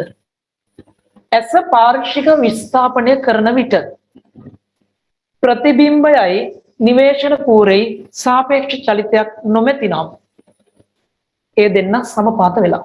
අන්න එක ලියවනම් හරි. මොකද්ද ලියන්න ඕන? ඇස පාර්ශ්විකව චලනය කරන විට පාර්ශ්විකව චලනය කරනවා කියන්නේ පැත්තෙන් පැත්තට ගෙනියනවා මෙහෙම. P2 හා P1 හි ප්‍රතිබිම්බය. එහෙම ලියවල ලේසි. ඉඩ තියාගන්නත් එපා උතන තියෙන ඉඩ ලියන්න. P1 හි ප්‍රතිබිම්බය අතර සාපේක්ෂ චලිතයක් නොමැතිනම් සාපේක්ෂ චලිතයක් නොමැතිනම් P2 හා P1 හි ප්‍රතිබිම්බය සමපාත වී ඇත. අන්න වචනේ සමපාත වී ඇත. ඔතන මොකද්ද වැදගත්ම දේ? ඇස පාර්ශ්විකව චලනය කරනකොට මෙන්න මෙතන සාපේක්ෂ චලිතයක් නැහැ. ඔය දේවල් කියවෙන්න ඕනේ. එහෙම කියවිලා තියෙනවා නම් පුතා එක ලකුණක් ඔයාලට හම්බ වෙනවා. ඇස පාර්ශ්විකව චලනය කරද්දී සාපේක්ෂ චලිතයක් තියෙන්න බැරි. C වල තුන්වෙනි කොටසත් ඔන්න ලිව්වා. අපි යමු C වලට පස්සේදී D කොටසට යමු. ඔන්න D කොටස කියන පුතේ අතාත්වික ප්‍රතිබිම්බය සමග පාඨාංග කීපයක් ලබා ගැනීමට ඔබට අවශ්‍යයි. එවැනි පාඨාංකයක් ගැනීම සඳහා වස්තු කූර වෙච්ච P1 නිවේශන කූර පහත රූපයේ සුදුසු ස්ථානවල අඳින්නලු. ඒවා නිශ්චිත ස්ථානවලම පිහිටවන්න අවශ්‍ය නැහැ. හරි නිශ්චිත ස්ථානවල පිහිටවන්න අවශ්‍ය නැහැ. එහෙනම් ඕක කියන්න පුතා ඔය මොකක්ද? මෙහෙම කාචේ තියෙනවා. ඔන්න ප්‍රධාන අක්ෂය මෙහෙම තියෙනවා. මෙන්න නාමීය දුර F. අපට අවශ්‍ය වෙන්නේ අතාත්වික ප්‍රතිබිම්බයක් හදාගන්න. එහෙනම් අනිවාර්යයෙන්ම මතක තියාගන්න මේ වෙලාවේදී වස්තු කූර වෙච්ච P1 ඔතන තියන්න ඕන. අතාත්වික ප්‍රතිබිම්බයක් හැදෙන්නේ මේ පැත්තේ. එහෙනම් අතාත්වික ප්‍රතිබිම්බයක් හැදෙන එකත් එක්ක සමපාත කරගන්න තියන්න වෙන්නේ අපිට කවුද? මීට වඩා උස කෙනෙක්. මීට වඩා උස කූරක් තියෙන P3. අනිවාර්යයෙන්ම මෙයා P3 විය යුතුයි. P2 ගන්න බෑ. එයා P1 ගේ උසට ආසන්නව සමානයි. එහෙනම් ප්‍රතිබිම්බය හැදෙන්නේ මෙහි වස්තුව තියන්න ඕන මේ දෙක අතරේ. ප්‍රතිබිම්බය සඳහා P3 පාවිච්චි කරන්න වෙනවා. P1 තියෙන්න ඕන මේ දෙන්න අතරේ. ඔය අවශ්‍යතා දෙකම හරියන්න මේ විදිහට තියෙනවා නම් ඔයාට එක ලකුණක් ඕකට හම්බ වෙනවා. එක ලකුණක් ඕකට හම්බ වෙනවා. ඔය හැදුවේ තුන්වෙනි ගැටලුවේ ABCD කොටස් ටික. ඔගේ පුතේ අවශ්‍ය දේවල් ටික ලියා ගන්න.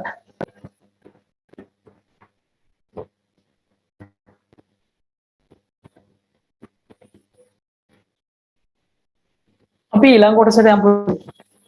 ඊ කොටසේ කියනවා පළවෙනියට මෙහෙම. ඔබට ලැබෙයි බලාපොරොත්තු වුණු ප්‍රස්ථාරයක් පහත ජාලයේ අඳින්න. ඔන්න උතන වැදගත් දෙයක් කියනවා. ඔබගේ ප්‍රස්ථාරයේ තාත්වික ප්‍රතිබිම්බ මෙන්න අතාත්වික ප්‍රතිබිම්බ සඳහාද දත්ත ලක්ෂයන් අඩංගු විය යුතුයි. ඒකට අදාළව අක්ෂ නම් කරන්නලු. හරි. එතකොට ඕක එන්නේ කොහොමද? ප්‍රස්ථාරයක් අඳින්න ගියාම ඔයා ලියන්නේ 1 යට v ඍණ 1 යට u සමානයි 1 යට f. මම මේකේ මොකුත්ම ලකුණු සම්මුතියක් නැතුව මේ කැන්දොත් වෙන්නේ 1 යට v සමානයි 1 යට u ධන 1 යට f. y සමානයි mx ධන c ආකාර ප්‍රස්ථාරයක්. එතකොට ඔක පුතේ තාත්වික ප්‍රතිබිම්බ වලටයි අතාත්වික ප්‍රතිබිම්බ වලටයි දෙකටම අඳින්න පුළුවන් වෙන්න ඕන. ඔකට අදාළව 1 යට u එක පැත්තකට ගන්නවා 1 යට v අනිත් පැත්තට ගන්නවා. එතකොට ඔකට අදාළව ප්‍රස්ථාරය එන්නේ මෙන්න මේ විදිහේ ප්‍රස්ථාරයක්. ඔන්න විදිහේ ප්‍රස්ථාරයක් තමයි ඔක එන්නේ. එතකොට ඔන්න ඔය ප්‍රස්ථාරය අඳින්න තමයි ඔය විදිහට අපිට දීලා තියෙන්නේ. අපි කිසිම ලකුණු සම්මුතියක් සැලකුවේ නැහැ. ලකුණු සම්මුතියක් සලකන්නේ නැතුව ප්‍රතිබිම්බ දුරවල් වස්තු දුරවල් අරගෙන එක යට u එක යට v එක දාලා මම අඳිනවා. ඔන්න තනි රේඛීය ප්‍රස්ථාරයක් එන්න නම් ඔය විදිහටයි අඳින්න පුළුවන් වෙන්නේ. ඔය විදිහට පුතේ ප්‍රස්ථාරය ඇඳලා තියෙනවා නම් ඔයාට හම්බෙනවා එක ලකුණක්. විදිහට ප්‍රස්ථාරය ඇඳලා තියෙනවා නම් ඔයාට හම්බෙනවා එක ලකුණක්. මම අඳින්නම් පොඩ්ඩක් තව අමතර දෙයක් විදිහට මෙන්න මෙතන තාත්වික වස්තු සඳහායි තාත්වික ප්‍රතිබිම්බ සඳහායි අතාත්වික ප්‍රතිබිම්බ සඳහායි ප්‍රස්ථාර දෙක වෙනවා. මේ බලා ගන්න. ඔන්න තාත්වික ප්‍රතිබිම්බ වලට මම අඳින්න යනවා. තාත්වික ප්‍රතිබිම්බ ගත්තොත් කාචය ඔහම තියෙද්දි වස්තුව මෙහෙ තියෙනවා u. ප්‍රතිබිම්බය හැදෙන්නේ මෙහෙ. මේ දුර u. ප්‍රතිබිම්බ දුර v මේ. මේ පැත්තට මණිනේව ඍණයි, මෙහෙට මණිනේව ධනයි. කාච සමීකරණ දැම්මොත් එක යට v ඍණ එක යට u සමානයි එක යට f. ප්‍රතිබිම්බ දුර ඍණ එක යට v. ඍණ එක යට u ධනයි සමාන ඍණ එක යට f. එක යට v සමාන වෙන්නේ ඍණ එක යට u ධන එක යට f ට. ඔන්න මම කෙලින්ම සුළු කරලා ගත්තා. ඍණ අනුක්‍රමණයක් තියෙන ධන අන්තක්ඛණ්ඩයක් තියෙන සමීකරණයක් කොට නැගුණා. ඊළඟට මේකටම මම යනවා අතාත්වික ප්‍රතිබිම්බයක් ඇදෙද්දී. ඔන්න අතාත්වික ප්‍රතිබිම්බයක් ඇදෙද්දී වස්තුව තියෙන්නේ පුතා මේ පැත්තේ. ප්‍රතිබිම්බ හැදෙන්නේ මේ පැත්තේ. u ධනයි v ධනයි. f කියන කෙනා ඍණයි. නම් එක යට v ඍණ එක යට u සමානයි ඍණ එක යට f. එක යට v කියන්නේ එක යට u ධන ඍණ එක යට f. y සමානයි mx ඍණ c ආකාරයක්. මෙතන තියෙන y සමානයි ඍණ mx ධන c ආකාරයක්. ඔය වගේ වෙලාවකදී බලන්න ඔන්න ඔය දෙන්නම ප්‍රස්ථාරයක් ඇඳුත් කොහොම වේවිද? ඔය දෙන්නට අදාළව ප්‍රස්ථාරයක් ඇඳුත් එක යට u එක යට v එක්ක ඔකට අදාළව ප්‍රස්ථාරයක් ඇඳුත් මෙන්න පුතා තාත්වික කොටසද අතාත්විකද? මෙන්න තාත්වික කොටස. ඍණ අනුක්‍රමණයක් තියෙනවා ධනාන්තක්ඛණ්ඩයක් තියෙනවා. මේ තාත්වික. මෙන්න අතාත්වික කොටස. කොහොම අඳින්න පුළුවන් අවශ්‍ය නැහැ. තාත්වික කොටසයි අතාත්වික කොටසයි ලකුණු සම්මුතියට අදාළව අඳින්න උමයි. අපි මේකනේ බලාපොරොත්තු වෙලා තියෙන්නේ මෙන්න මේක. ඔතෙන්ට ලකුණක් දෙන්න. ඔය හැදුවේ E වල පළවෙනි කොටස. E වල දෙවෙනි කොටස කියනවා අපේක්ෂිත අනුක්‍රමණය කොපමණද? අපේක්ෂිත අනුක්‍රමණය කොච්චරයිද? 1යි. මේ අනුක්‍රමණය 1යි. එහෙනම් E වල දෙවෙනි කොටසට අනුක්‍රමණය 1යි. අනුක්‍රමණය 1යි කියලා ගත්තනම් ඔයාට එක ලකුණක් දීලා තියෙනවා. ඊළඟ කොටස කියනවා ප්‍රස්ථාරයෙන් කාචේ නාභිය දුර සොයාගන්නේ කෙසේද? තුන්වෙනි කොටස. තුන්වෙනි සහනවා ප්‍රස්ථාරයෙන් නාභිය දුර හොයාගන්නේ කෙසේද? ප්‍රස්ථාරය මොකෙන්ද? අන්තක්ඛණ්ඩය මගින්. මේ අන්තක්ඛණ්ඩය මගින් කිව්වොත් ලකුණු හම්බෙන්නේ නැහැ. නාභිය දුර කියන්නේ මෙන්න මේ ලියුවනම් හරි. එක යට අන්තක්ඛණ්ඩය. මොකද එහෙම ලියුවේ? නාභිය දුර කියන්නේ පුතේ එක යට අන්තක්ඛණ්ඩ. මේ ඔයා නාභිය දුර කියලා අන්තක්ඛණ්ඩ කියලා ලියවන ලකුණු හම්බෙන්නේ නැත. නාභිය දුර හොයාගන්නේ කොහොමද? එක යට අන්තක්ඛණ්ඩය මගින්. මෙන්න මෙහෙම තියෙනම් විතරයි ඔයාට ලකුණු හම්බෙන්නේ. අන්තක්ඛණ්ඩය කියලා කිව්වට ලකුණු හම්බෙන්නේ නැහැ. අන්තක්ඛණ්ඩය ලැබෙන්නේ එක යට නාභිය දුර. අපිට අවශ්‍ය වෙන්නේ නාභිය දුර. ඔය තුන්වෙනි කොටස. E වල තුන්වෙනි කොටස. ඊළඟට අවසාන කොටසට යනවා F කියන කොටසට. F කියන කොටසේ මොකද්ද කියන්නේ? තාත්වික ප්‍රතිබිම්බ සඳහා U හා V අගයන් යුගලක් ලබාගත් විට ප්‍රස්ථාරයේ දත්ත ලක්ෂයන් දෙකක් සලකුණු කළ හැකි බව ශිෂ්‍යයෙක් පවසයි. ඔබ මේකට එකඟයිද? පිළිතුරට හේතු දෙන්න. ඔකට එකඟද? ඔව් එකඟයි. ලියවෙන්න ඕන එකඟයි. මොකෝ හේතුව පුතේ? හේතුව වෙන්නේ මෙන්න මෙහෙම මතක තියාගන්න. ඔන්න කාචයක් තියෙනවා. මෙන්න වස්තුව මෙතන. ඒකට අදාළ ප්‍රතිබිම්බයක් ඇදෙනවා මෙතන. ආලෝකයේ ප්‍රතිවර්තකා මූල ධර්මයට අනුව මෙතන මෙහෙම වස්තුවක් තිබ්බොත් ප්‍රතිබිම්බය දෙන්නේ මෙතන. එහෙනම් එක්තරා අවස්ථාවකදී මෙයා u වෙද්දි මේ දුර v වෙනවා. මෙහෙන් ආලෝක කිරණ ගියොත් මේ පැත්තෙන් ආලෝක කිරණ ආවේ එන වෙලාවේදී මෙන්න මේ දුර u වෙනවා. මේ දුර තමයි v වෙන්නේ. එහෙනම් තේරුම් ගන්න එක පිහිටීමකට අදාළව අපිට ප්‍රස්ථාර අදින්න දත්ත දෙකක් ගන්න පුළුවන්. එහෙනම් එකඟයි. හේතුව ලියනවා අපි ආලෝකයේ ප්‍රතිවර්තතා මූල ධර්මයට අනුව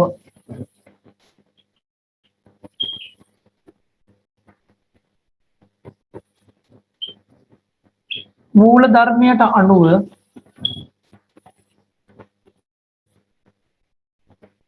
ආලෝකයේ ප්‍රතිවර්තතා මූල ධර්මයට අනුව වස්තු දුර ප්‍රතිබිම්බ දුර වන විට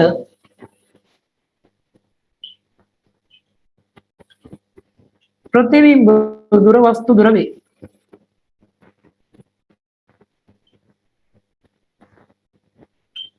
ඔතන පුතේ ඔය ආලෝකයේ ප්‍රතිවර්තතා මූල ධර්ම කියන එක ලියලා තියෙනවා. ඒකට අදාළව ලකුණු හම් වෙනවා. හැබැයි ඕකට අමතර එකඟයි කියලා දෙකටම. ඔය දෙකම සඳහා තමයි එක ලකුණ හම්බෙන්නේ. එහෙම නැත්නම් එකඟයි කියන එක ලිව්වේ නැතුව මේක විතරක් ලිව්වට ලකුණු දීලා නැහැ. එකඟද නැද්ද කියලා මුලින් අහනවා. එකඟයි කියලා කියන්න ඕන. හේතුව මේක ලියලා තියෙනවා. ඔන්න තුන්වෙනි ප්‍රශ්නේ සාකච්ඡා කරේ කොහොමයි?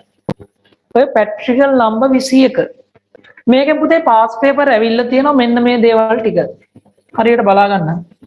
මේකේ පාස් පේපර් ඇවිල්ලා තියෙනවා 1981 1983 1985 1993 1995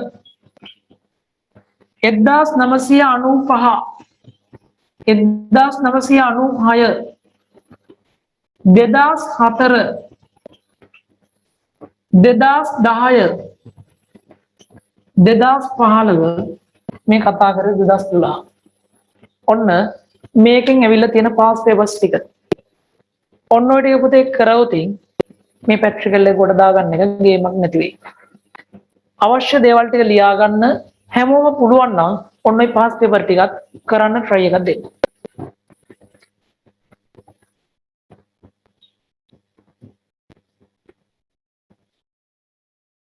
ඔතනින් පස්සේ පුතේ අපි යනවා හතරවෙනි ගැටලුවට. ඔන්න තියෙන කෝෂයක අභ්‍යන්තර ප්‍රතිරෝධය මනින්න භාවිතා කරන විභවමාන සැකසුමක අසම්පූර්ණ රූප සටහනක් පෙන්නලා තියෙනවා. අන්න ඒකේ බලන්න දීලා තියෙනවා පළවෙනි අයිතමය. මම ඒ ටිකකින්ම පටන් ගන්නවා. මැද බිඳු ගැල්වනෝමීටරයක්. දෙවෙනියට තියෙන ගැල්වනෝමීටරයක්. තුන්වෙනියට තියෙන ටකන යතුරක්. හතරවෙනියට තියෙන පේනු යතුරක්. ඔය රූප සටහන් පෙන්න මම ඔයගොල්ලොත් එක්ක පන්තියේ සාකච්ඡා කරා. මතක ඇති. මෙන්න මේකට අදාළ රූප සටහනක් තමයි මේ තියෙන්නේ. මෙන්න මෙතන තියෙනවා කෝෂයක් සම්බන්ධ කරලා ප්‍රතිරෝධ පෙට්ටියක් තමයි R1 කියන්නේ, නැත්නම් විචල ප්‍රතිරෝධයක්. මෙන්න මෙතෙන්ට සම්බන්ධ කරන්න ඕන පේනු යතුර AB අතරට පේනු යතුර සම්බන්ධ කරනවා මේ තියෙන විභවමාන කම්බිය. මේ තියෙන පුතේ අපිට අවශ්‍ය අභ්‍යන්තර ප්‍රතිරෝධය හොයන්න ඕන කෝෂේ. මේ R කියන්නේ ප්‍රතිරෝධ පෙට්ටියක්. S කියන්නේ ස්විච් එකක්. CD අතරට හයි කරන මැද බිඳු ගැල්වනෝමීටරේ. R2 කියන්නේ ආරක්ෂක ප්‍රතිරෝධය. ඒක විශාල ප්‍රතිරෝධයක්. කිලෝ ඕම් වගේක් තියෙනවා. පහලින් තියෙනවා එම පේන යතුරක් දාලා මෙන්න මෙතන තියෙනවා ස්පර්ශක යතුරක්. ගැටුම් යතුරක් කියලා අපි ඒකට කියනවා. ඔන්න මම අයිතම ටික සේරම කිව්වා. මේකේ ඒ කොටස කියනවා මෙන්න මෙහෙම. හතරවෙනි ගැටලුවේ ඒ කොටසේ 1යි 2යි එක කොටසේ කියනවා AB අතරට දාන්න ඕන කවුද? AB කියන්නේ කවුද? මෙන්න මෙතෙන්ට. මේ අතුරු දෙකෙන් එකක්. හතරවෙනි අතුර හේවත් පේන අතුර. CD අතරට දාන්න ඕන මැද බිඳු ගල්වන මීටර වෙච්ච එක. එහෙනම් AB අතරට දාන්න ඕන කවුද? හතර අයිතමය. මෙතෙන්ට දාන්න ඕන පළවන අයිතමය. ඔතනදී පුතේ ඔයාලට ලකුණු දීලා තියෙනවා මෙන්න මෙයාට 1යි මෙයාට 1යි. ඔය විදිහට ලකුණු දෙකක් ඔයාලට දීලා තියෙනවා. අයිතමයන් දෙක නිවැරදිව හඳුනාගත්තට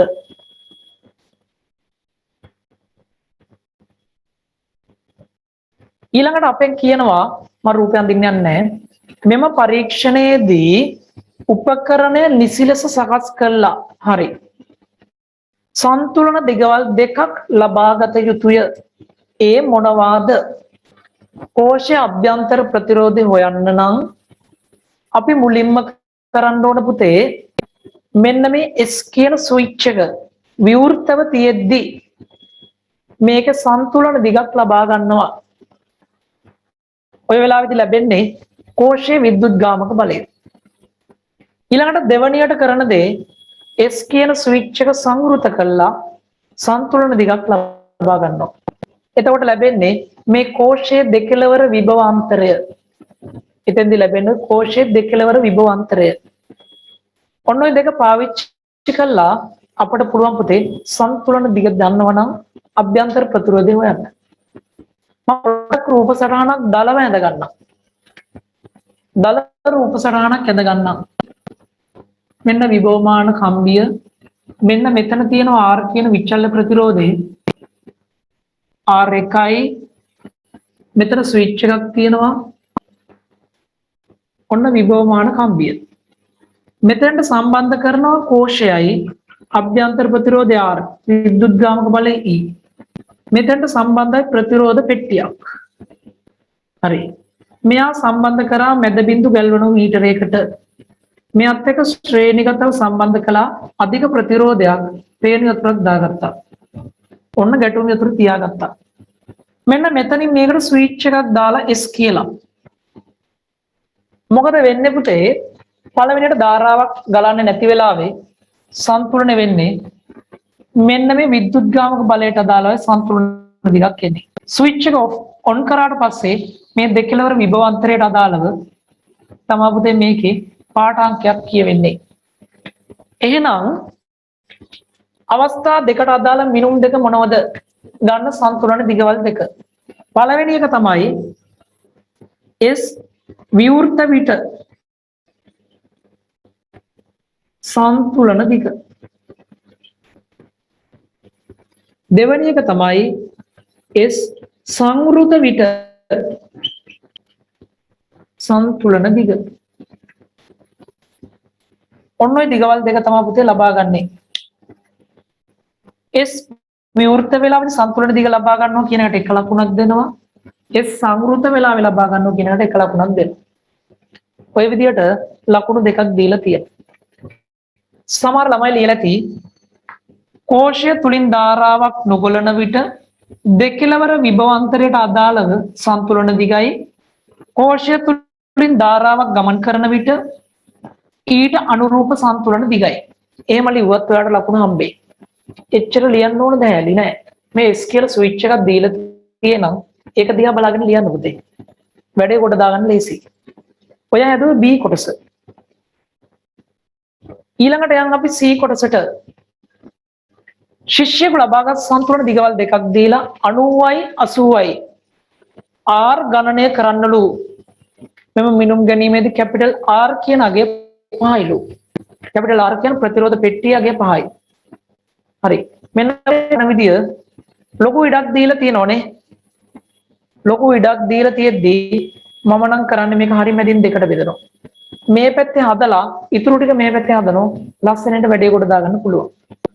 ඔය වගේ වෙලාවකදී එහෙම පුරුදු වෙන්න. මෙන්න C කොටස පළවෙනි වෙලාවේදී S විවෘතයි. S විවෘතය කියන්නේ සම්තුලන වෙන්නේ විභව විද්‍යුත්ගාමක බලය. E සමානයි KL1. මම සංකේත වලින් හදාගෙන ගින් ආදේශ කරන්න. දෙවැනි අවස්ථාව සම්තුලන වෙන්නේ මේ දෙකලවර විභවාන්තරයේ V. V සමානයි KL2. මේ දෙකලවර විභවාන්තරය කියන්නේ පුතා මෙයාගේ විභවාන්තරයමයි. එහෙනම් IR කියලා ලියන්න පුළුවන්. KL2 ට සමානයි. I කියන්නේ කවුද? E බෙදීම capital R ධන simple R. මම මෙතෙන්ට ආදේශ කරනවා E R බෙදීම R ධන simple R සමානයි KL2. මෙයා 2 මෙයා 1. මම බෙදනවා 1 2. 1 2 බෙදුවම එනවා R ධන R බෙදීම R සමානයි L1 බෙදීම L2. R වලගේ 5යි කියලා දීලා තියෙනවා. මෙන්න 1 ධන R බෙදීම capital R සමානයි L1 බෙදීම L2. කෙලියම ඔතෙන්ටම හදාගත්ත මට ලේසි. ඔන්න දැන් ආදේශ කරනවා 1 ධන R බෙදීම 5 සමානයි L1 කියන්නේ කීයද 90යි. අනිත් කෙනා 80යි. කෙලියම මම එක කොහොම ලියාගත්තා. ඔතනින් එනව නේද පුතේ R බෙදීම 5 සමාන වෙනව නේද 10 බෙදීම 80ට. ඔව්. ඒ කියන්නේ 1ට 8ට. R කියන්නේ 5 බෙදීම 8යි. 0.8 වරක් 6 48යි. 20ට 8 වරක් 2යි 40ට 5යි. ඔන්න 0.625යි. ඔන්න ඔය සුළු කිරීම කළා. ඔය උත්තරේ ගත්තනම් පුතා උත්තරයට ලකුණක් දීලා. ඒ වගේම මෙන්න මෙයා කෙලින්ම ලියලා තිබ්බනම් ලකුණු දෙකක් දීලා තියෙනවා. එහෙම නැත්නම් මෙතෙන්ට එකයි මෙතෙන්ට එකයි. ලකුණු තුනක් දීලා තියෙනවා. අවසාන උත්තරය නිවැරදිව ගත්තනම් මෙතෙන්ට එක ලකුණුකුයි මේ ප්‍රකාශනය ගත්තනම් එක ලකුණුකුයි දීලා තියෙනවා. මෙයා එකයි මෙතෙන්ට ලකුණු දෙකම මේ දෙන්නට දෙන්නත් පුළුවන්. ඔය කෙලින්ම මෙයා ලියලා තියෙන මෙයාටම ලකුණු දෙක දීලා තියෙනවා.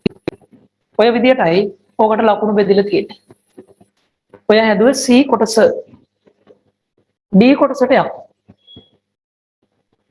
D කොටස කියනවා පුතේ උපරිම නිර්වද්‍යතාවයක් සඳහා ගත හැකි විශාලතම සන්තුලන දිගවල් ලබා දෙන ආකාරයට විභවමාන සීරුමාරු කරන්න ඕන. උපරිම නිර්වද්‍යතාවයක් දෙන්නත් ඕන. එතකොට සන්තුලන දිගවල් ගොඩක් විශාල වෙන්න ඕන. ඉහත බීහි සඳහන් සන්තුලන දිගවල් දෙකෙන් කුමක් මෙම සීරුමාරු කිරීම සඳහා භාවිතා කළ යුතුද? ඔබ ඒකට පිළිතුර දෙන්න කියලා කියනවා. ඒකට හේතුව මොකක්ද කියලා අහනවා. D කොටස. මොකක්ද පුතේ අපි භාවිතා කරන්නේ? එහෙනම් ඔන්න විශාලම සන්තුලන දිගක් ලබා දෙන්න. අපට අනිවාර්යෙන්ම මෙන්න මේ විද්‍යුත්ගාමක බලයට වඩා විභව අන්තරය අඩුයි. දෙකලවර විභවාන්තර වෙච්ච V අඩුයි. එහෙනම් අපි විශාලම සන්තුලන දිගක් ලබා දෙන්න ඕනේ මෙයාට. මොකද ඔයා V ට විශාලම සන්තුලන දිගක් ලබා දුන්නොත් සමහර වෙලාවට විද්‍යුත්ගාමක බලයට සන්තුලන දිගක් නැති වෙන්න පුළුවන්. විද්‍යුත්ගාමක බලයට වඩා V කියන කෙනා අඩුයි. V කියන කෙනා අඩුයි. දෙකලවර විභවාන්තරය අඩුයි. එහෙනම් විභව අන්තරයට වැඩිපුරම සන්තුලන දිගක් ගත්තා. ඒක එන විදිහට මෙන්න මෙයා සකසනවා. හැබැයි එහෙම හදලා විද්‍යුත්ගාමක බලය මනින්න ගියාම සන්තුලන දිගක් නැති වෙන්න පුළුවන්. අන්න ඒක වළක්වන්න එහෙනම් අපි කරන්නේ මොකක්ද? මෙන්න මේ විද්‍යුත්ගාමක බලය තමයි විද්‍යුත්ගාමක බලය සඳහායි සන්තුලන දිග හදා ගන්න ඕනේ. එහෙනම් මොන අවස්ථාවේදීද? S කියන කෙනා විවෘත වෙලාවේදී සන්තුලන දිග ගත්තනම් හරි. වෙනස් කරා නම් හරි. එහෙනම් D කොටසට එන්නේ පුතේ D වල එකට S විවෘත විට සන්තුලන දිග S විවෘත විට සන්තුලන දිග. ඒකට ඔයාලට දීලා තියෙනවා එක ලකුණක්. හැබැයි නිවැරදි හේතුවක් තිබිය යුතුයි. නිවැරදි හේතුවක් තියෙන්න ඕන. හේතුව මොකක්ද? සන්තුලන දිග වැඩි වන්නේ මේ වෙලාවේදී. සන්තුලන දිග වැඩි වන්නේ මෙවිටයි. එම නිසා කෝෂය තුලින් ධාරාවක් ගමන් කරන විටද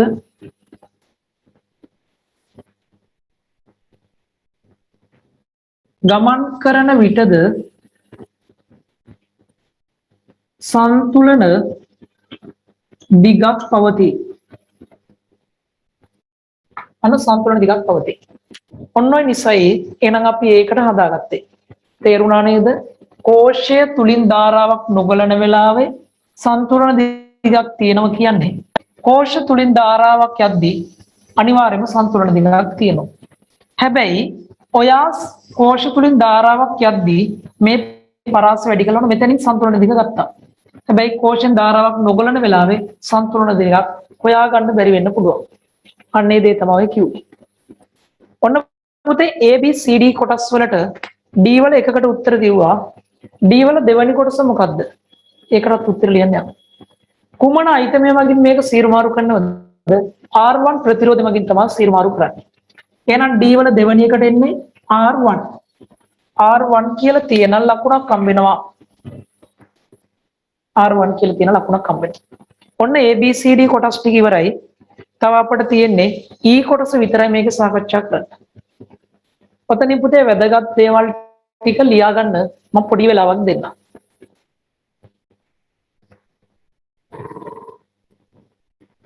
ලකුණු 9ක් මෙතනම තියෙනවා. 1 2 3 4 5 6 7 8 9ක්. ලකුණු 9කට මේ වෙද්දී සාකච්ඡා කරලා ඉවරයි. අන්තිම කොටස තමයි තියෙන්නේ. හරි. ඔකේ අන්තිම කොටස පුතේ මොකද්ද කියන්නේ?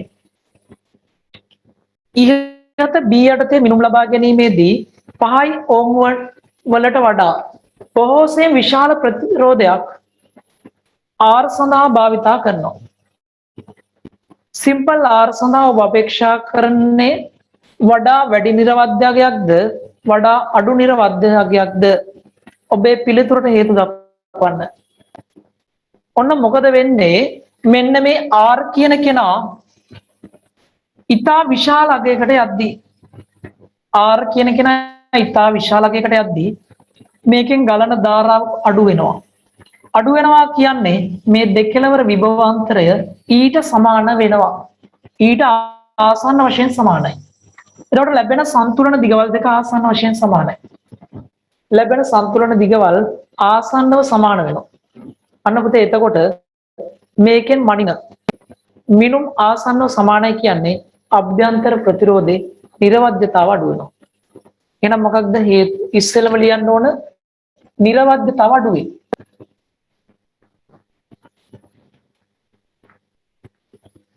නිර්වද්‍යතාව අඩු වෙයි. ඒකට හේතුව මොකක්ද? R වැඩි වන විට E හරහා ගලන ධාරාව අඩු වේ. එවිට දෙකලවර විභවාන්තරය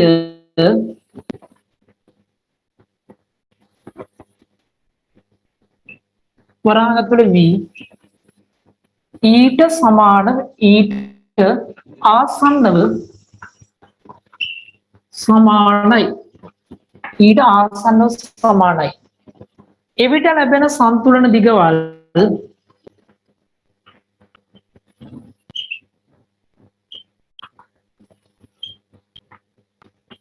ආසන්නව සමානයි. වැඩේ කොට. ඔන්න පුතේ ඔය ටික ලියවිලා තියෙනවා නම් ඔයාට එක ලකුණක් හම්බෙනවාය. ඔය ටික ලියලා තියෙනවා නම් එක ලකුණක් හම්බෙනවා. ඔය විදියටයි 2012 අවුරුද්දේ ප්‍රශ්න පත්‍රයට ලකුණු බෙදලා ගින් තියෙන්නේ. මේ පැට්‍රිකල් එකට අදාළව පුතේ ඕගොල්ලන්ට 1981 1994